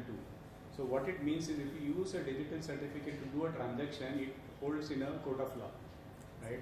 Now something similar we were saying, if someone does a transaction over blockchain, is in blockchain certificate, can it stand in a court of law? For example, when I was working for S-Bank, we did supply chain finance. So supply chain finance, there is a very important document which is called as bill of exchange. So bill of exchange is a document which is transferable, and it is like your check. It has the same importance and it is covered under Evidence Act. Now, if bill of exchange goes over the blockchain, will it still have the same thing? Can someone come and dispute and say, I don't agree what is there on the blockchain? It could be a BOE, but I don't agree because it's in the digital. So these are some of the questions in the gray area. And what I understand from the legal point of view, if blockchain comes under the Schedule 2, some of these headaches will go down. Thank you.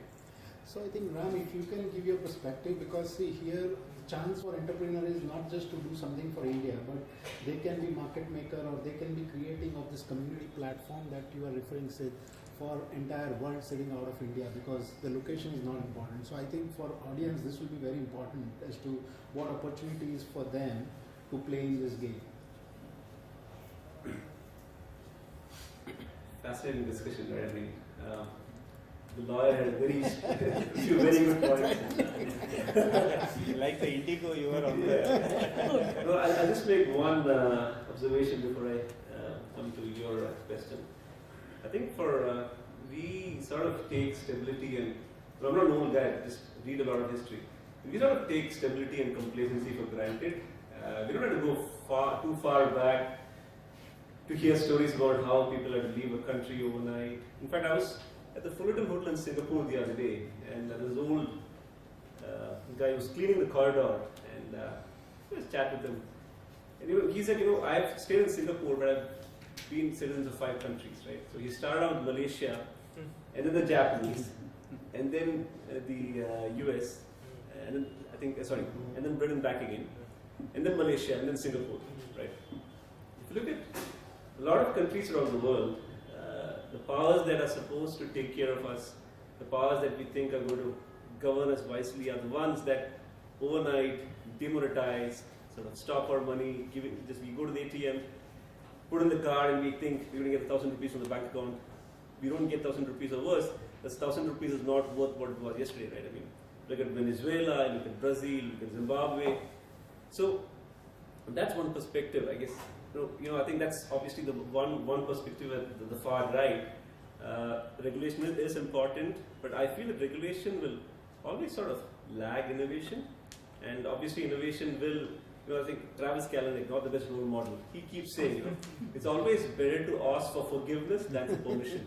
I mean, as an entrepreneur, I think that's important. I mean, you can't be afraid of, you will go wrong, you'll get a few slaps on the wrist, but that's how innovation and change always happens at the bleeding edge, right? I mean, the guy who went around the world thought he was going to fall off the edge of the cliff, right? Edge of the ocean, right? So, I mean, I completely agree with you, but I think that perspective also needs to be mentioned.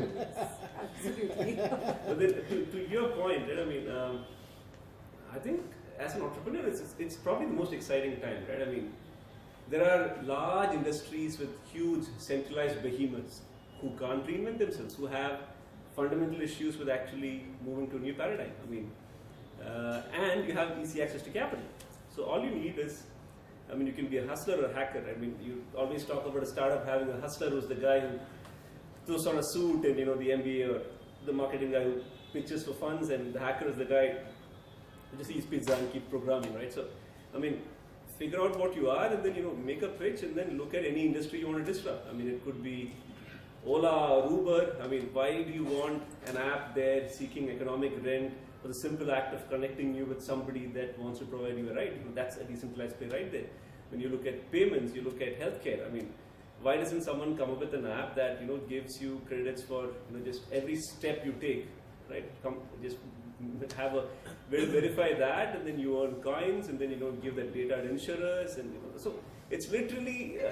You're only limited by your imagination right now. There's so many different centralized economic systems that are up there for disruption in banking, finance, payments.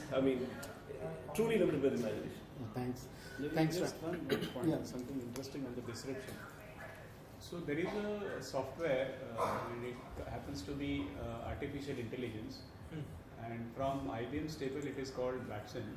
And there is a study done in the US. It says over a period of time it will replace the lawyers unless you are a superstar. I knew that was coming. Okay, so I hope I'll get opportunity to come to that later. so Sid, just your perspective to the entrepreneur out here as to what opportunity is there for them from as a world platform. I can do that first. No, this is okay. I'll try and add on to this conversation. I had a lovely conversation a couple weeks ago with Nishit Desai. As some of you know, he's been shaping or playing a very active role in this conversation. He said, Sid, you need to think about your role as shaping the future law. And I think that flipped a switch in my head. Because I was like, yeah, oh wow, yeah. Because as opposed to like that opposing conversation, you're actually saying, let's further this conversation. Someone needs to be the one pushing, like he said. How do you do it is the big question. One obviously is by creating self-regulatory organizations, so regulators have someone to go to talk to, make it easier for them, and I think that's something that's already underway. But more importantly, I don't think the focus should be on blockchain, distributed ledgers for money.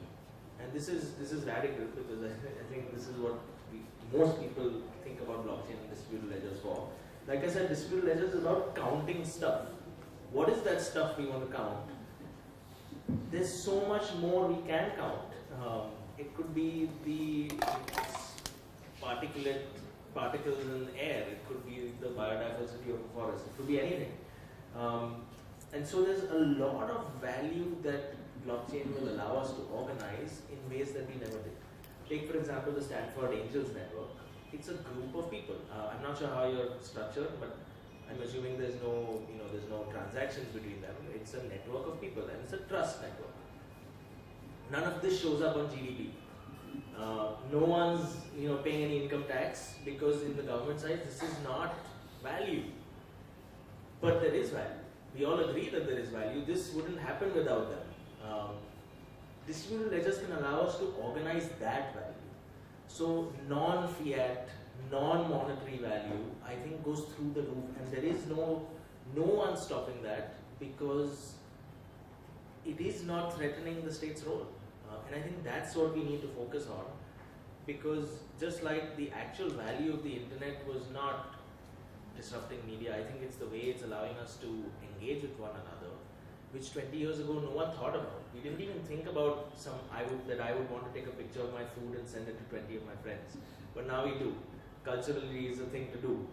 And so think about 20 years from now, all those things we will be doing that we never thought of. Like all those networks that we will be creating that we never thought of. All of that stuff that we thought was not valued that we can now do. So I think that's the big conversation. And so as an entrepreneur, we've been thinking about it ourselves as opposed to leading with a token issuance. We're actually leading with a reputation system, we're leading with a governance layer, building that first because that is not threatening to anyone. We can continue with our monetary transactions and fiat. That's not a problem. I think that's the low-hanging fruit. So that's what I would add. A very quick rebuttal on that, or possibly, Furthering the conversation.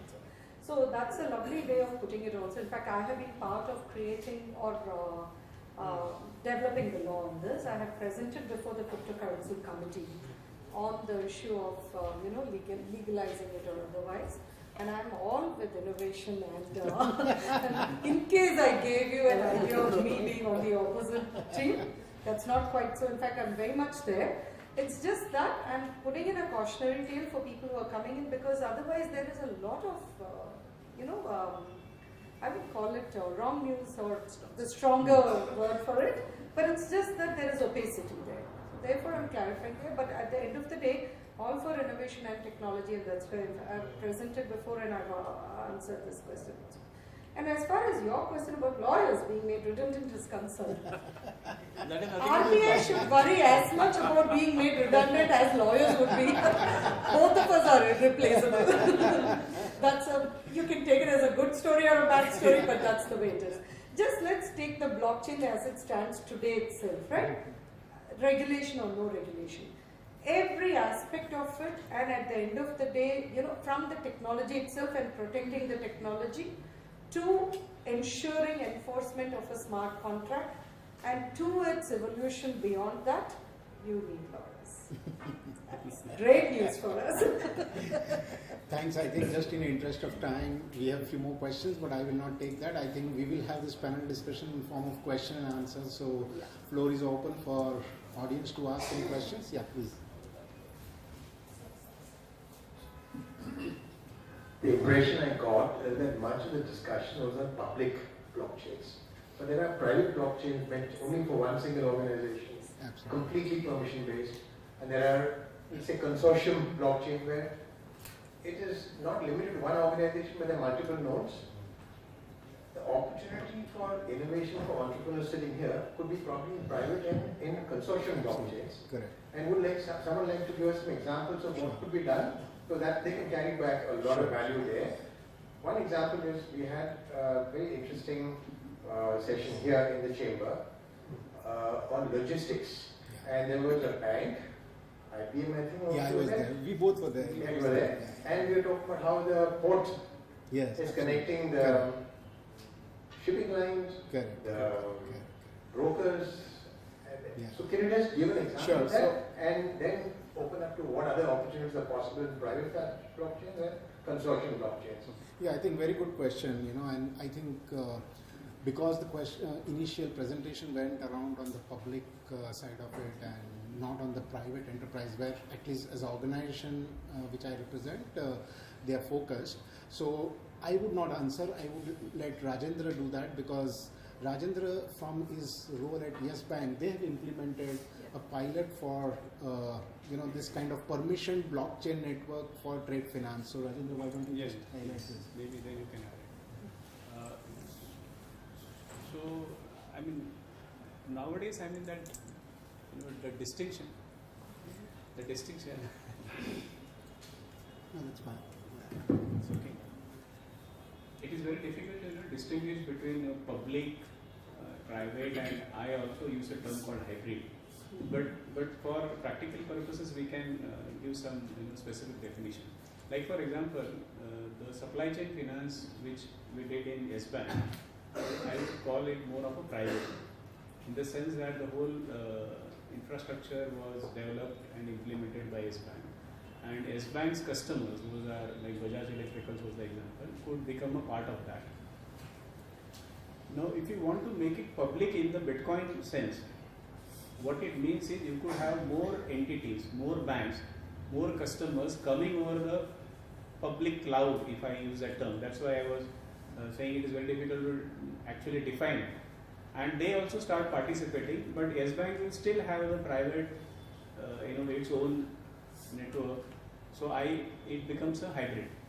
So there is a, like an iceberg, there is a 1% private and there is a 99% public, wherein let us assume all the banks bid for the same guy going for a loan, and the best bidder gets he takes the loan from you. So that is the idea of what's an hybrid and what's a thing. So you could start from an entrepreneur perspective, you could start in a the way it is like a private, but as one of the definitions we talked about, the whole beauty of blockchain is when it becomes widespread. I always say more the merrier, so it very much applies to blockchain. The more and more stakeholders come into blockchain, then you really start reaping the fruits of blockchain. Because if you want transparency, if you want trust, then there is no fun in only two people participating. Then I think actually you don't need trust there. So as they say, it is a trustless organization. So you have hundreds of people, maybe they do not know each other, but you don't need trust there. That is how the beauty of blockchain is.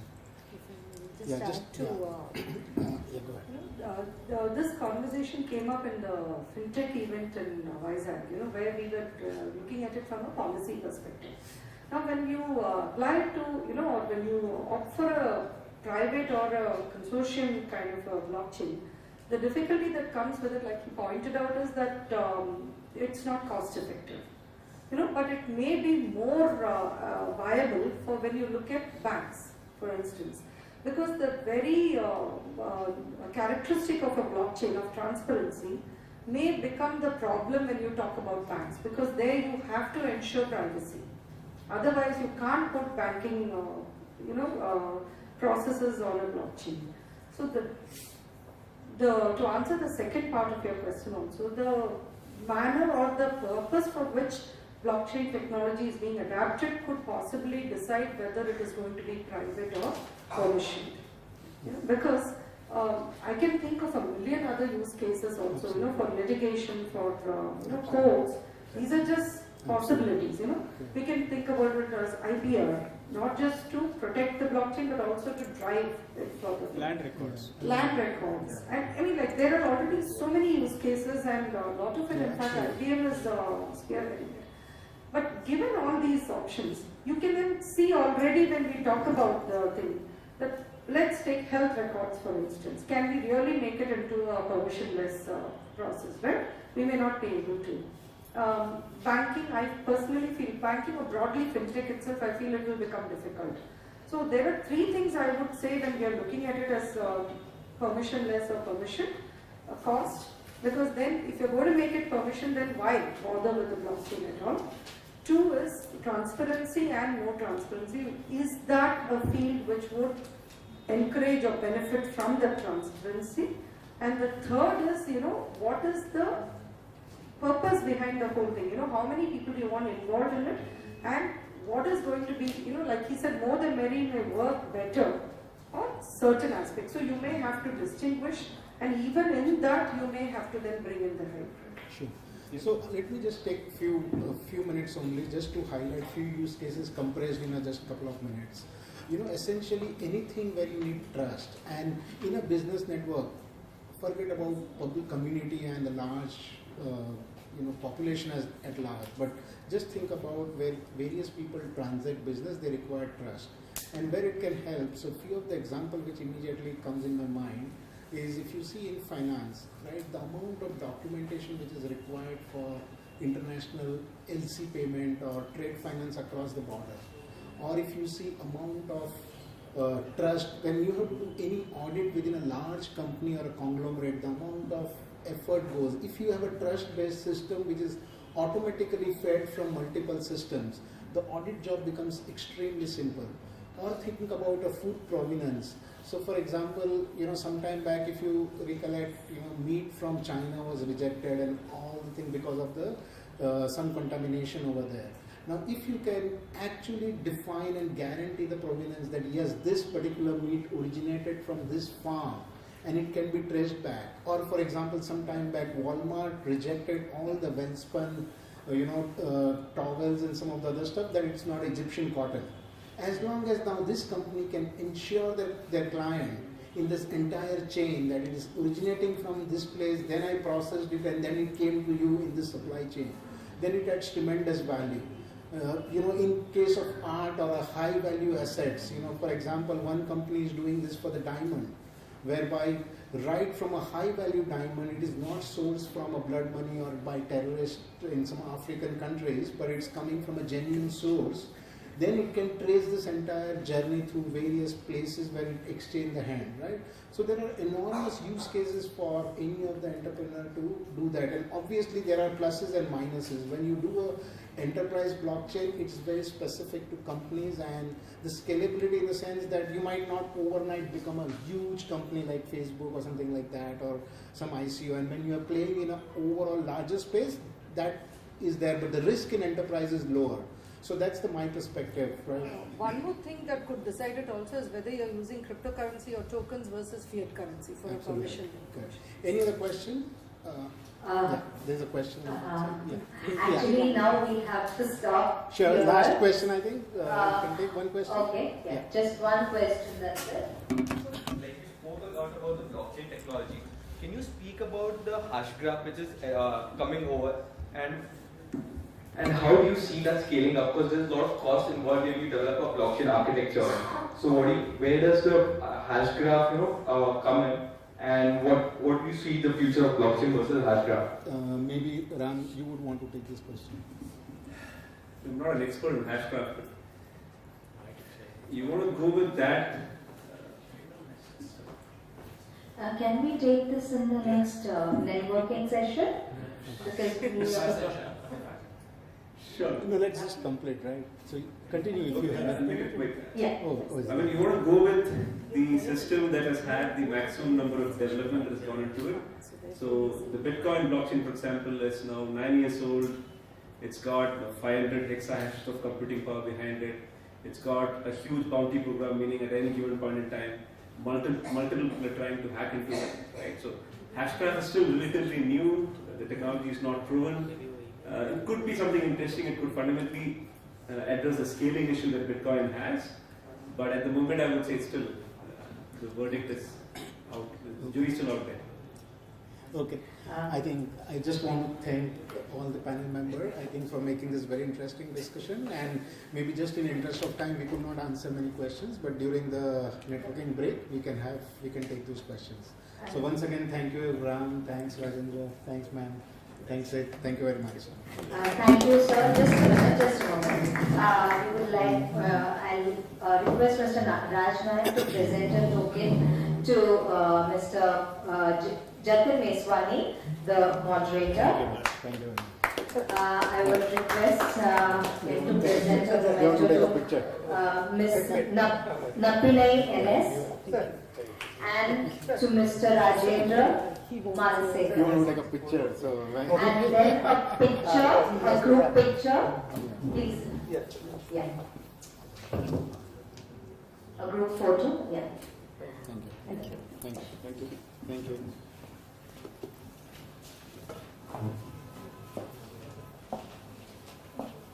That was a very fascinating session. We hope, I think only we may have run out of time on that one. But okay, so moving on, the next session is the fireside chat, investor versus investee. At this time, I'd like to call our speakers up on stage, please, and I'll introduce them as we come along. Mr. Aditya Dev Sood. Dr. Aditya Dev Sood's LinkedIn profile describes him as a full-on crypto head, decentralization theorist, and creating value through the Starteria community and the Starteria movement. He's also the chief mentor and general partner at Startup Tunnel, where they discover startup teams, engage in their propositions, mentor them to early rounds, and put them in touch with early investors. He's a serial social entrepreneur with a background in design and social sciences. He's a former Fulbright scholar with 2 doctorates from the University of Chicago. Rajesh Sehgal. Rajesh is the founder and managing partner of Equanimity Investments. He has made 22 angel investments since 2007 with a ringside view of the overall startup ecosystem for the past decade. He's an active member of Mumbai Angels and is also the founding and current chair of the Corporate Reporting Users Forum. He's a TIE charter member and is the co-chair of the FinTech Special Interest Group at TIE Mumbai. He's also a member of the steering committee of NASSCOM 10,000 Startups as well. Rajesh has been an active secondary market investor for the last 24 years, and 17 of which he worked in the emerging markets group of Franklin Templeton. The third person on our fireside chat is Mr. Ankit Ratan. Ankit is Ankit inside? Can someone see it? Yeah, I believe so. Ankit, anyways, I'll just introduce him and then you guys can start in case we can't find him in the meantime. Ankit is the co-founder of Signsy.com, which is a Bangalore-based global digital trust platform, and has won a bunch of awards and was also in the Forbes 30 under 30. I will not go into more introductions because I cannot locate him. But over to you guys. This is a fireside chat forum. Okay. And these are our mics, right? Yes. Yeah, maybe that might be better. Shanu, you could be moderating or kind of guiding this discussion. Good idea. So guys, just before we start, because I did watch the earlier sessions, I just want to take a pulse of people. Do you feel like you have a sense of how the ERC20 protocol works, for example, on Ethereum? Do you have a sense of why ICOs are happening? They've been happening, you know they've been happening, you've been reading about them. Do you have a gut sense of why people are throwing their money at them? Or do you wonder about that? And then maybe some questions about what decentralized apps are and how they relate to the Ethereum protocol. I'll ask a bunch of questions. Some of you guys are nodding. Who's nodding? Some people are nodding. So, Chandni, as part of this conversation, what I wanted to try to get out is that there's a certain sea change afoot. And if we miss that, then we understand the footnotes, but not really the vakyata, right? The meta message. What is the Shanti Parva about? We miss that entirely. I just want to spend a couple of minutes on that, and maybe that can anchor our further conversation. When people hear about the blockchain, there's a certain metaphor of immutability that captures their imagination, and they start thinking about this. That if a record and a transaction has occurred and it's permanently available publicly, then we'll always know that it happened. And this can capture both the imagination of transparency enthusiasts from the AAP party as well as, those of a dictatorial mindset that we'll be able to grab and govern each transaction that has ever happened. But that's a very fundamental, foundational way of thinking about blockchain. I would submit that there's another layer that has to do with the new value architecture. That is the way in which value is created, the way it's governed, and who gets to create it is something that is about to shift. And there, I submit that understanding at a deep level how mining works, how new notions of mining have come about on the Steam blockchain, for instance, and how that way of thinking can be seen in ICOs as well. I mean, this is something that we have to touch on at some point. And the last idea has to do with decentralization. That is to say, the way of creating value for a really, really long time, perhaps all of human history, has had to do with being extremely close to power. If the trustless architecture of the blockchain enables some alternative means for value to come about, then it potentially reorganizes society as a whole. Now, to get a glimpse of that, for it to be anything other than verbiage for you, that would be a great achievement. Over to you, Chandni. Would you like to maybe offer a way that we might be able to lay this out over the course of our conversation? Yeah, thank you so much for setting that context up. And it's absolutely brilliant to be sitting alongside both of you. It's my absolute privilege. And I hope that we can drive the value that we intend to through this session. So I'll tell you what we try and do in Fireside Chat is that we try to bring about what is the meeting ground between an investor and an investee. What is the thinking?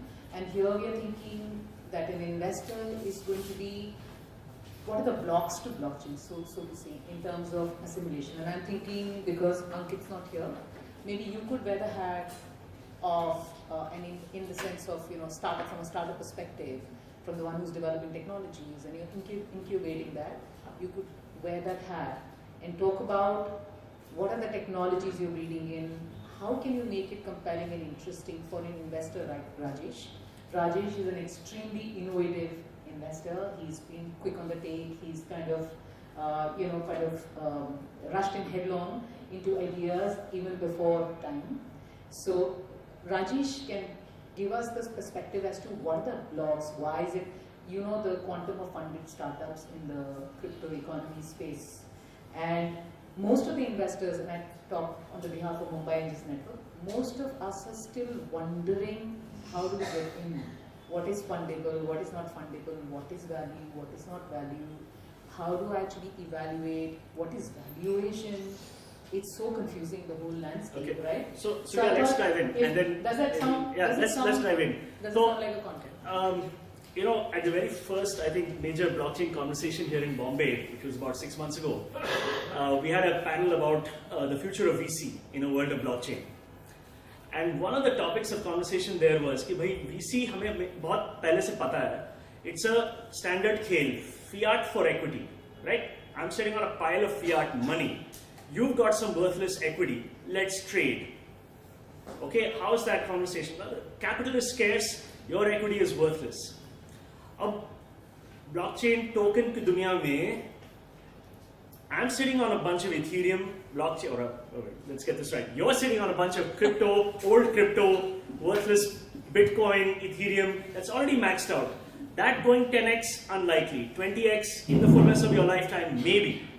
I've got a brand new fresh set of tokens, which newly minted with the incredible potential of scaling 100x, 50x, 20x, and not in the course of 7 years, in the course of maybe 7 months, right? Achieving liquidity and a turnaround for you that is now extremely compelling and exciting. So the first point I want to offer is that this scale has suddenly shifted, because we're not trading fiat for equity. We're trading tokens for tokens, like Alibaba, or what is it, Aladdin, I don't know, one of the two, which is old for new, basically token to token. So now understand that this scale has suddenly shifted. That's the first point. The second point I want to make is that I've actually played both sides of the table, right? I've worked with 32 startups in the last three years. One of those startups that flamed out, I told you the story behind the scenes, has suddenly gone for an ICO token pre-sale in the last week. He wanted to raise $1 million. He's raised 4 million. He's oversubscribed. He's got 4 million. And now he's suddenly realigning his ICO plans, and he's now counting upwards to 30 mil.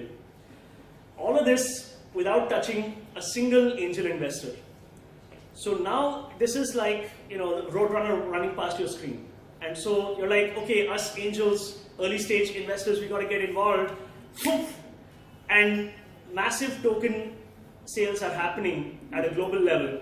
And where's the opportunity for early stage investors? On screen. Get in line. This is the URL. You want to buy? That's the place to buy. It'll be open from 9 to 12 on Monday morning. That is fantastic. He told me the story just before this session. He said there was this company that completely flamed out, so the value went to zero in the business. But then one of the entrepreneurs, there were two co-founders, one of them went and he raised token money using tokens. And he just wanted $1 million, and he has a demand for 4 or 5, right? And I was thinking in my man, I'm spending like 1.5 years just raising 200 crores for a fund. Why don't I just issue tokens and raise 200 million? Right? Beast over there. Yeah, okay, beast. Okay. Even if I had 20, just overnight money. So I'll tell you my whole reservation on this whole thing. So let me lay out the lay of the land as I see it, and just integrating with what both of them said. I think the blockchain technology is going to change a lot of things for all of us, whether we like it or we don't. Right? It is a technology that, in my opinion, is very relevant. Right? Any technology, like for example, pick what, an air conditioner when it was invented, or road railing, etc. Any technology changes the way we do things and the way we carry our life. And I think blockchain has that potential. Will all of it therefore mean that it's going to change the world in a positive manner only? Of course not. There are going to be both sides to the story. It's still very, very early days. It is like that young lad with a lot of potential, and everybody on the street is wondering whether he's going to win that race or not. So I think it's still early days. We need to be, again, the way I look at it, wear a skeptical hat and look at it very, very closely, and try to understand one fundamental thing, which is where I think Chandni you said, where is that token or the blockchain technology deriving its value from? Is it just liquidity? Is it just trading between a few people? Or is there some fundamental business that is getting funded because somebody has been able to raise capital? And I think that is the litmus test that at least I use when I evaluate blockchain companies that come and present to us as investments. What do you have to say? So how does traditional equity per se, how far is it in your real life experience? How far has it gone? Do you have any life case studies where you've actually invested or you're considering, and how far do you think that's gone, and how the contours has evolved? There are, as the panel before us was discussing the legality and the regulations surrounding it, and being a fund that is SEBI registered, we have our own constraints and limitations to what we can do. But I think setting all that aside, we evaluated a lot of businesses that do use blockchain technology, and they may not necessarily be some form of a currency, because I think cryptocurrency, the minute we say blockchain, everybody starts thinking of currencies and bitcoins. And I always have to put in a lot of effort to make people realize there's just one application of this technology. Many more. Right? But to answer your question, so we evaluated a few businesses in this line using the technology. We haven't invested in any. We are a new fund, by the way. We just started last year, so we haven't invested in any of them so far. But I think we will have to look at the regulation and legality around it before we do. But setting that aside, between equity and tokens, I think both of them have to derive their value from the underlying business, right? So I look at that more as a structuring issue, right? From an investment point of view, as my colleague was, when we were discussing in the back when this conversation was going on, if I'm investing into equity from my fund, right? The tax treatment is extremely clear. It's black and white, right? It's capital gains, it's passed through, everything is there. There's no what happens if or what will happen then, right? But if I'm investing into the same business, nothing has changed. The economic, fundamental, everything remains the same. But the instrument that I've used now is a Bitcoin or other currency that they used or any ICO, any token that I've used, then the taxation becomes a big question mark, right? Will I have to pay 40% on that as regular business income? And if yes, then how does it impact the return to my investors in the fund? So those are the kind of questions we're still grappling with, and we become very hesitant as regulated funds to invest in. Right. Yes or yes. So that's kind of what I wanted to address, that there is an odd mismatch between this new artifact, right, called a token. And maybe I'll just provide some recent historical survey. About 21 months ago, or thereabouts, the ERC20 protocol was adopted on the Ethereum blockchain. What this means is that the Ethereum blockchain is willing to take care of your token. So everybody in this room has had the power for 21 months to go and launch their own token. And this has not escaped the entrepreneurs of the world. They have noticed this. There are 13,000 contracts on the Ethereum blockchain on the ERC20 protocol. That means if you start this evening, and it will only take you 2.5 hours, by the way, to design and institute your token. There are already 13,000 teams ahead of you that are planning to do something around the world on this platform. Now, there are a lot of weird anxieties that people have. I had as well, like 6 months ago when I first learned about this stuff. I was like, yeah, mere paas Ethereum to hai nahi, main karu kya? There is no correlation between the Ethereum value, price, your ownership of it, and your token. You will get to define the face value of your token. You will get to define how many there are, how many you keep, how many you sell to the market, how many you give to your advisors. All of that is in your hands. So launch on the Ethereum blockchain or on any of the competitors of Ethereum. Stellar is one, Lisk, NEM, etc. And you would have basically a graph which is attached to the mother tree. Okay? Now, this power is dizzying. Okay, pehle to this reality has been widely available. If you want to Google it this evening, you will be able to learn this, but it's not widely understood even today. You don't have a printing press in your house, but you have something sort of like a printing press. Photocopying machine of money you have that is linked up to the printing presses in some remote fashion. At least that metaphor is terribly convoluted, but you can print tokens now at home.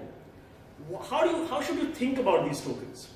So I have a little article on this, 3 ways to be wrong about crypto tokens, where I would argue that tokens have currency-like attributes, they have equity-like attributes, equity and security-like attributes, and they are also the promise of a future product or experience. They are like a product license. So these 3 attributes tokens have at one and the same time. Now, for 400 years, capitalism has been run according to different rules.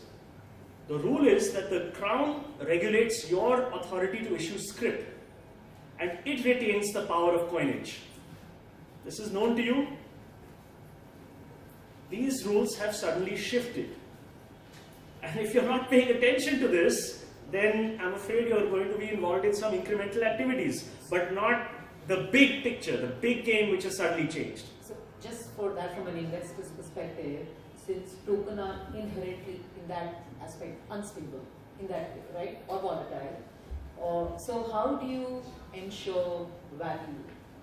What is the definition of value, sustainable value creation from an investment perspective and for the ecosystem? And one second. The tokens are not unstable in value per se.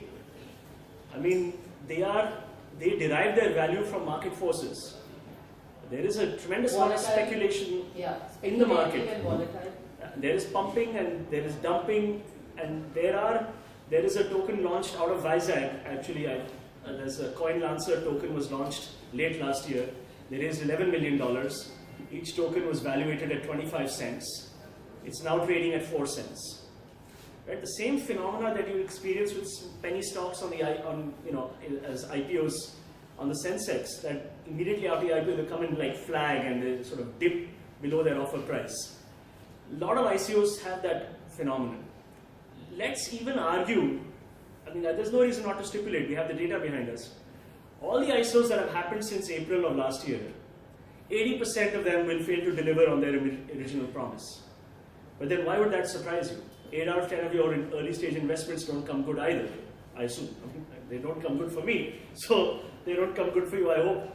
Yeah, I've had one failure out of 22, by the way. Asha, wow. I don't know what you're investing in possibly. That's because I think of it as investment and not like, okay, two of these should be home runs. It's a mindset. See, here's the question. You and I, or three of us on the panel, on this side of the table, you guys are on the other side of the table, right? So here's the proposition. We get together and we issue a token. And all these gentlemen and ladies here subscribe to it. And we raise $1 million from each, right? $50 million. अब इसका करेंगे क्या? How will they derive value? इंशाल्लाह आपने 2-3 महीने तक तो सोचा होगा ना issuance करने से पहले. You must have had partners, technical advisors, some economists involved. You must have written a detailed white paper and issued it. You haven't? Of course. No. We have. Yeah. I have. But we on the side. So, I mean, this is not hypothetical. We are actually, as you guys can see it, we are launching the Starterium token sometime after June this year.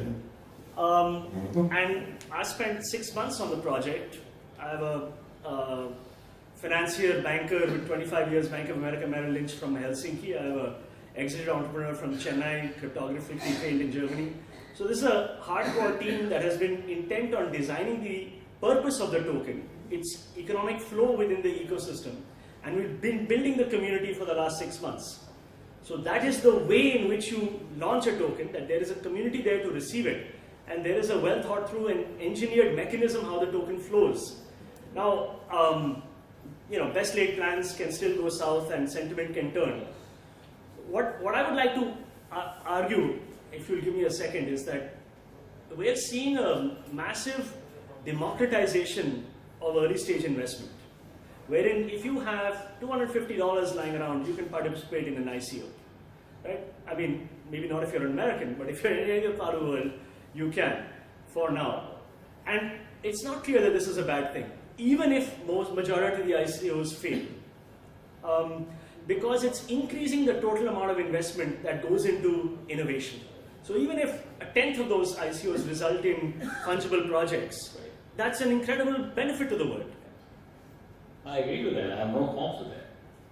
See, no, I'm with you on that. That's why I'm saying. So as long as I said, whether you are taking an equity exposure to that project, like your Straterium, this is a wonderful idea. So out of those thousands of projects that you are going to use the capital for, some of them will be great ideas, some of them will be not, and that's a business risk that everybody takes. So the point is, again, comes back to the same thing. Are you using cash for equity, which is the traditional way of doing things, right? Or are you using token for doing the project? Right? That's the new way of doing things. The bottom line remains the same, and the underlying hypothesis remains the same. If the capital that is raised is used for real-world benefits for consumers and producers in the marketplace, then there is value that the token will have. And if it is not used for that, then the value will go down, like the 25 cents to 4 cents example that we shared earlier.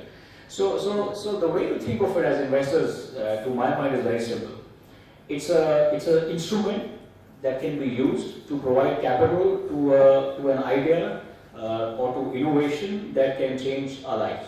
Right? And that's what we do as angel investors, that's what we do as venture capital investors, and I think that's what people are trying to do using tokens. And I think the point of democratization is a great one, because now with $250 or with $100, whatever is the minimum token size that the issuer is issuing, you can actually participate in an invention or a new innovation or a new idea, right? There are risks and then there are returns. If you participate in a project that's a great idea and is going to be hugely scalable, hey, your $1 will become maybe 1,000, and if it doesn't, then one becomes zero. And this risk return profile remains the same whether you're a token holder or you're a venture capital investor or you're an angel investor or what have you. Right? So just from this point, maybe to drive the idea home, as part of these meetings all over India that we did last year, we would have a mixed up group of people who've come to talk about tokens and blockchain. And the people that knew most about crypto, tokens, blockchain were sometimes, Muchhad Hawalakars from Johra Bazaar in Jaipur. And the tech guys in the room and even the investor guys in the room are relatively like Nanga. How do these guys know all about this? And I want to put this to you. Would you agree that there's not more than 1,000 active angel investors in India? Active, मतलब making an investment every year. I am on record saying no. चलो उतने भी नहीं है. मतलब I think active are about half of that. How many crypto holders? I think the lawyer in the panel may have mentioned it. In Visakhapatnam, she gave a number 3 million. Today, the number that's being bandied about is 5 million. So there are 5 million small-time investors that hold crypto who are pinging me all the time कि भाई अगला बता दो. Now that's not my game. That's a speculator's game. Are they looking at the business fundamentals? They're not. They don't know how to. But that's capital that's floating around. So hold your thought. That brings me to this question I had in my mind, is that in the name of democratization, are we saying that now the skilled investors become redundant because everything is democratic? So are we saying what's the game? What's the game? Far be it from me to write your obituary. But मैं अपनी कहानी बता रहा हूँ ना कि I have one guy that has gone and raised 4 mil before I was able to finish my cup of coffee. We're talking about how we can integrate these ecosystems. Do you have a... Okay, well, just 1 second. Let me finish the earlier thought. I have another guy from my portfolio of 32 startup classic, I would say, right? There's running an accelerated investment program that is familiar to you guys. That guy is now turning and doing a token sale, right? And we're facilitating that, helping him through Starterium to do that. And there's a very nice and fine fight going on. What is the balance of power between the old equity investors and the new token investors which will come in? Right? And this reduces the scope and the follow-on investment opportunity for early stage investors. Right? I mean, inshallah, this is obvious for some of you guys, right? If you take a 500 startups approach, you have made a limited investment. You are looking at whether this is coming good or bad. You will follow on if you see promise. You are taking the early stage play only to be able to have the follow-on opportunity, right? That's a staged investment approach. Here you are losing that follow-on opportunity altogether. That's point number one. The second is... Wait, I don't agree with point number one. Acha, theek hai. Because, see, the problem with this point number one, and it's something that bothers me, because as a VC, I don't want people to write my obituary so soon. The point is this: if the source of capital for that project is coming from someone who understands what it is, then I'm threatened, because then it is another investor who understands where the money is going. But if the money is coming from 100 people with $100 each, I'm not threatened at all. Exactly. So at all. But you're not threatened. But if you lose the follow-on investment opportunity, फिर क्या? 1 होगा, 10 होगा, 20 होगा. I mean, see, as long as it is not a thought-out investor, there's not a threat to the ecosystem, right? One investor may lose out on a follow-on opportunity. Few of us will lose out on follow. We will, right? But that happens in the bull markets and bear markets in the listed space as well. In the private equity industry, in the VC industry. So that's not my fear. So therefore, I look at this as a big opportunity that if I can structure, as I said, I look at it as another instrument. If I can use this instrument much more effectively to raise larger capital raise for my businesses and companies that I'm backing up, it's great. Why will I want to go and raise capital the old-fashioned way when I can be sipping a cup of coffee and the money's there? Yeah, absolutely. Either way, you have Good written answer. your Sorry, own I'm not taking obituary. sides, but that's a very Sarji, good answer. either way, model changes. वो किसी लिए, because you are no longer a white shoe classic VC. मतलब your ability is not to wine and dine an LP and squeeze money out of him and then hire a bunch of analysts and then use your mental powers of future ocular. मतलब वो नहीं है, वो काम ही नहीं है आपका. This is the problem with democracy, and as Indians, I think we are in a very good position to understand the problems of democracy. We've lived through it for all these years, right? Is that everybody has a say. Now imagine, that's a problem, right?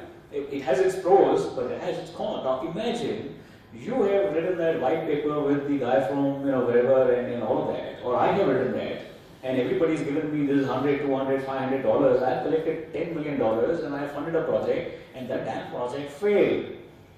You think no one's going to come after me? They will. I'm not sure of the answer to that, but I am telling you, if I have given someone $100 and the project fails, I'm going to go after that guy. your reputation will be in tatters and you'll never be able to raise again. Exactly. That is threat enough. That's the problem. Okay, let me hit number 2. Number 2 is He's taking the first point back. token. No, I have not taken it. You want to really lay out this? I'll spend a few minutes on it. I didn't say that. We have 3 more minutes on this panel. and- चलो, yeah. तो point number 2 is कि ज़माने में था कि भाई पैसा उठा के उसका कुछ सदुपयोग होगा. टोकन को इतनी पड़ी भी नहीं है. They don't care. You know what they care about is achieving fungibility for their own tokens. They don't care for the money deployed. They don't care for the money they raised. I have a big problem with So that. let me explain that. Is there anybody in this room who doesn't care where your next 100 rupees is going to go to? अरे बात तो समझ लीजिए. The issue is कि there's a project that has a vision of utilizing $25 million. All right? So they have ways and means that they can engineer the raise so that they raise 5 million, achieve effective fungibility for the tokens they hold in their reserve. Right? So they sell 20% to you. Then that means they have your 5 million, the remainder they haven't sold. That has a effective market valuation. So collectively the total pool of what is in their possession is the equivalent of 25 million.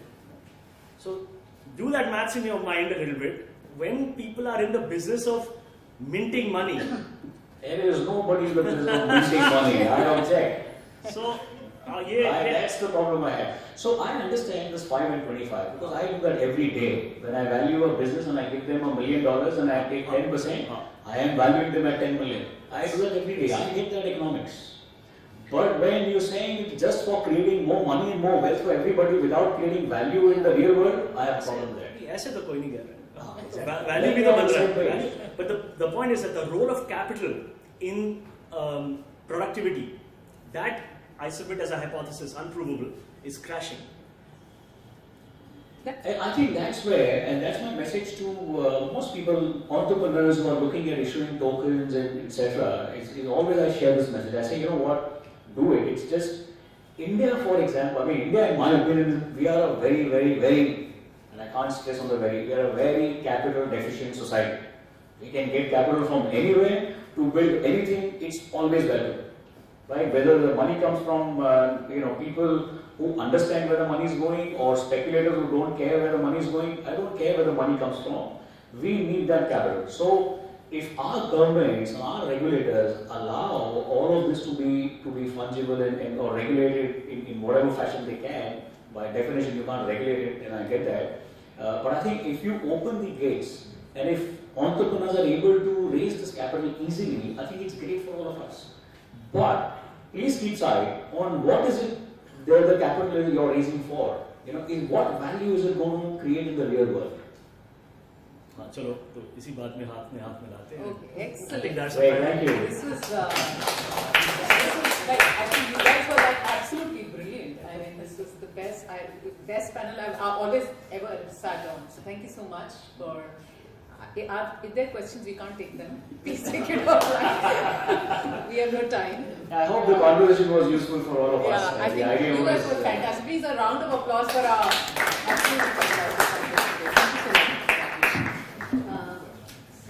May I request Mr. Rajnai to present a memento to Sir Mr. Aditya Dev Sood.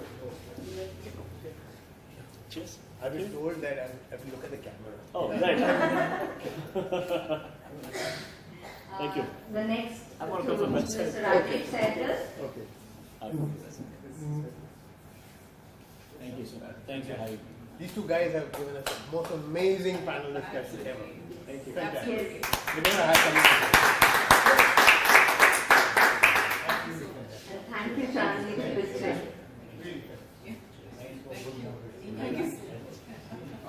Yeah, we didn't have time for any Q&A on that one, but you guys can talk to them post the session.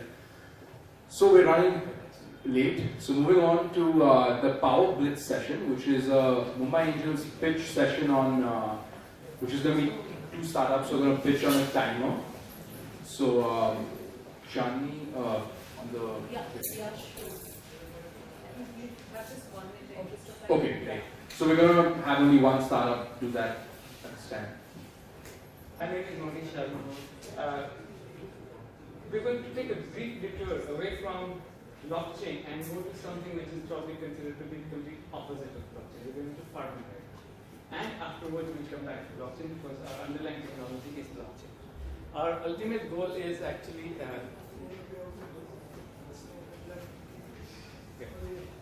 so we're trying to help farmers reap the benefits of what they serve. One of the things that's happened in the world, in India, is that the production in farm is actually growing very well. You hear about bumper crops, but the farmers are not able to sell their output. And the primary reason is that the supply chain after harvest is not set up very well. So we are working towards that. Our elevator pitch is we are creating a linkage between farmers and institutional buyers, and the idea is that the farmers should be able to discover where they can make a deal. So farmer essentially knows 10 middlemen. We want him to know 100 middlemen to do a deal. It's a nationwide vegetable and nationwide network. And initially we are focusing only on vegetables. And the reason is that vegetable supply chain is not very developed so far. We're using blockchain to work on identity and to hold transactions. And a lot of conversations which we heard earlier, we are using those things. And our first product is Kisan Coupon, which is being launched on the 18th for Guruvar. With that said, our vision is to become the India's and consequently the world's. I'm assuming India's large population is significantly larger than the world. Other farms in other countries, to be the most technologically advanced and the largest agriculture trading system. Our mission is, so we want to increase so farming, or at least the farmers actually don't earn money in farming. We want to make it profitable for them, use digital technology and use the latest digital technology. And the idea is to create a self-sustaining, distributed agribusiness. And one of the things I hadn't highlighted earlier is I want it to be participant-owned. Ideally, and that's one of the reasons to go to blockchain, is that maybe a lakh farmers or 10 lakh farmers could have ownership within the system. The team is me and Vidya, my colleague Vidya is sitting over there. She's not feeling so well today. I have 23 years experience. I was working in a Fortune 500 company in the US, came to India. I'm a Java architect. I have an MBA in finance and I've done CA 3 levels and a lot of stuff. Vidya is also a serial entrepreneur. She's done a lot of costing. She has been a VP Biz Dev in an agri company where we used to work earlier. So between the two of us, we have fairly diverse experience and very in-depth agri experience. So going over the market, the fruits and vegetables market in India is like over 4 lakh crore. We don't know the growth rates in India, but the worldwide vegetables are growing at around 34%. And this is primarily because one is population is increasing, other is people have started eating healthier and they're using non-mates and stuff. Even with that said, the horticulture production right now in India is actually higher than food grains. So, and this is the first year that's happened where there's more fruits and vegetables grown as per as tonnage is concerned, as opposed to field crops. So that's more than cotton and all this thing combined. But the infrastructure is significantly poorer. And what happened is the infrastructure, agri-infrastructure was set up in the 60s and 70s and 80s when the vegetables were not produced so much, and vegetables have come up fairly recently. Some of the problems in the ecosystem is very fragmented, with automation, a whole lot of things.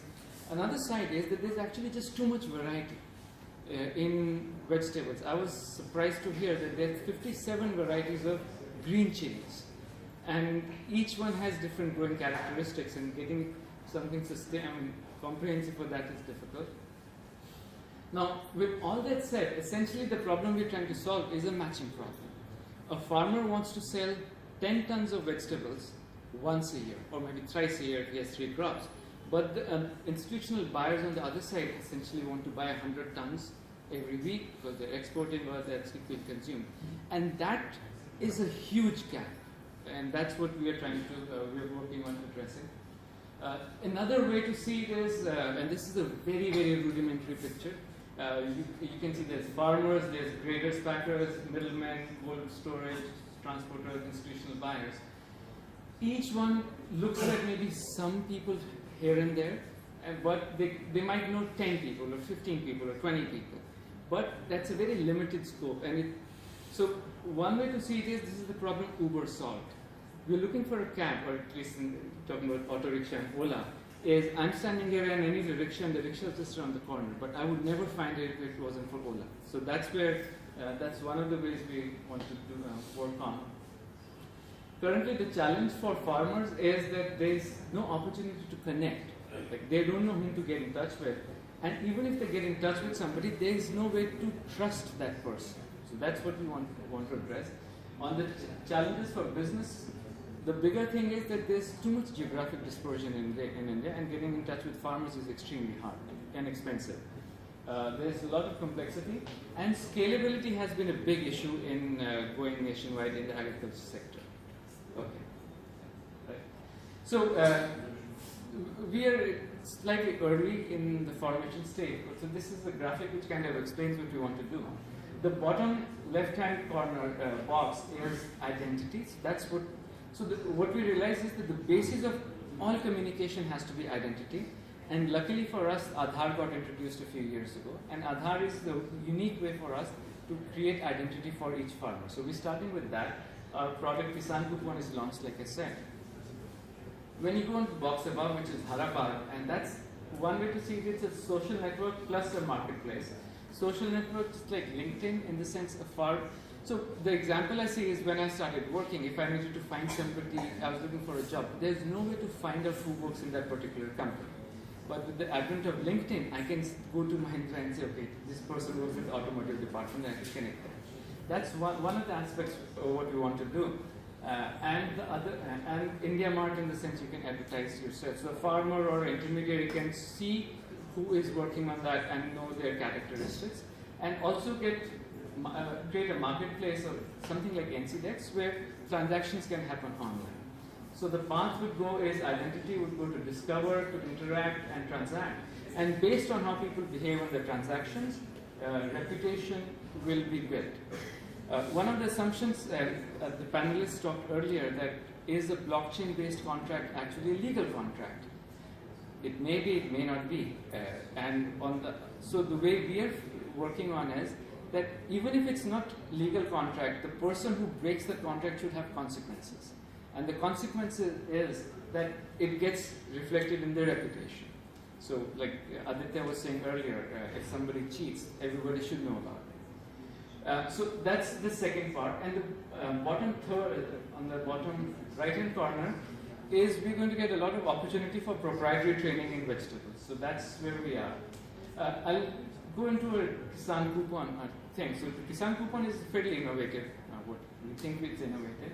It's essentially giving coupons to farmers for buying input products, for buying seeds, pesticides, fertilizers, stuff like that. they would go on an app and book a coupon. In the sense, it's essentially free for them. They can go and buy the product from any place where they want to, and then to redeem it, they just have to click a picture of the invoice and of the product. It goes to the backend, we receive it, review it, and the product and the money gets paid to them through their Aadhaar card. Now, what we've done is that the person doesn't have to be literate. I mean, they have to know words and numbers, but they don't have to type anything. And one of the reasons we designed it this way was since that mobile has penetrated so much into the market. And for us, almost everybody knows how to scroll on a mobile phone and also how to take a picture. And that's the only functionality we want from them. So the idea is make it simple so we have a significantly deeper penetration. For the value proposition for us, the question is why would customers pay for us? What our experience has been in farming, in the agriculture sector, money talks.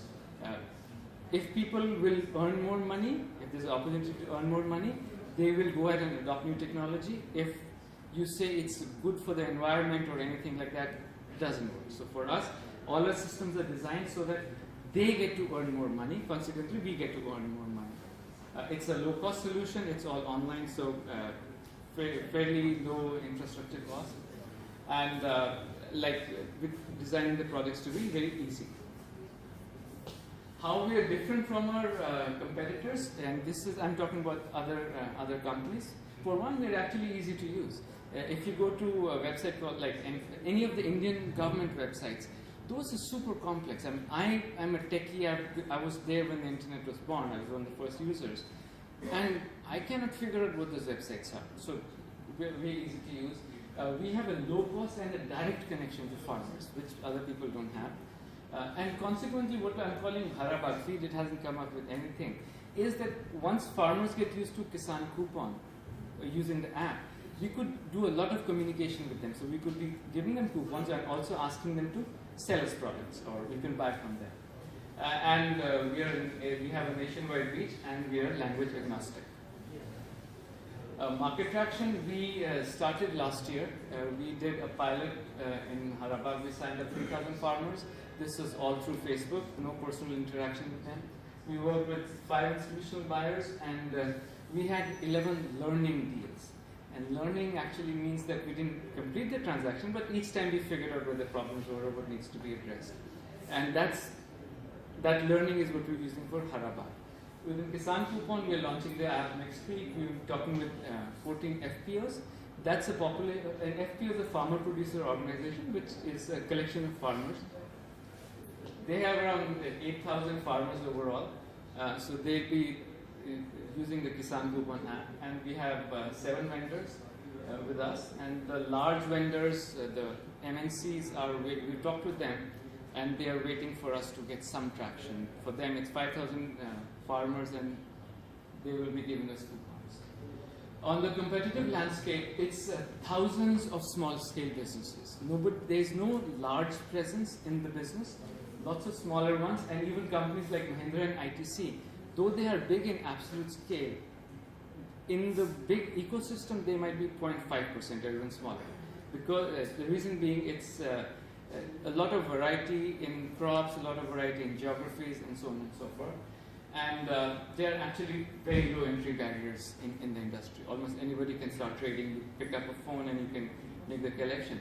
The challenge becomes sustaining it and how to scale the business. And since we are going digital first, we believe that scalability is going to be easier for us. For the fiscal projections, we have 4 revenue streams. There's Kisan Coupon. There's on the Harabag network commissions on that. There's usage charges that will happen on Harabag network, and trading that will happen. And the trading is the 4th one, that there was a proprietary trading that we will do. The big ones are going to be the commissions on the transactions that happen over the network, and the trading we can do on our own. What is the unit of currency? Rupees. Yeah. Oh, sorry. Lakhs of crores? Or crores. Yes. Right now we're looking for 2 crore rupees at 8 crore pre-money valuation. 40% of money is going to go into tech development, 30% into customer acquisition, and then 30% for staffing and other miscellaneous stuff. Currently, we have two shareholders. I'm Monish, Vidya's there. We're going to be equal partners. He was going 50-50. She said, no, you'll be 51, so I'm 51. So in all of this, we haven't talked about blockchain. And what happens is the underlying thing for this whole thing is blockchain. So identity is one of the primary things, and we are using blockchain to create identity. And once we know that this person is trustworthy, we can work with them. And our understanding is that the relationship we want to track is over a long period of time, as opposed to a one-time relationship. It's a relationship that will last the next 10 years. So there's reason for a farmer or anybody who's in the marketplace to kind of work well and go towards maintaining a better reputation for that matter. Questions? We'll have to do question answers for a wind up and do. Sure, yeah. So sorry, we have to close by 8. So okay. I think questions for him we can take offline, and we'll connect everybody to you if anybody is interested. But I would just like to thank everybody. I think a lot of the speakers have left, but all the speakers who are here, thank you so much. It was really engaging, very informative, very entertaining as well. Chandni for Mumbai Indians, Nishit from IMC, all the panelists, all the speakers. Thanks again. Thank you all for staying up and participating. Some of the speakers are there. Please join us for Q&A and networking. Thank you so much. Please give the filled feedback forms in yellow papers in your folders. Please submit it at the registration counter.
Thank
you.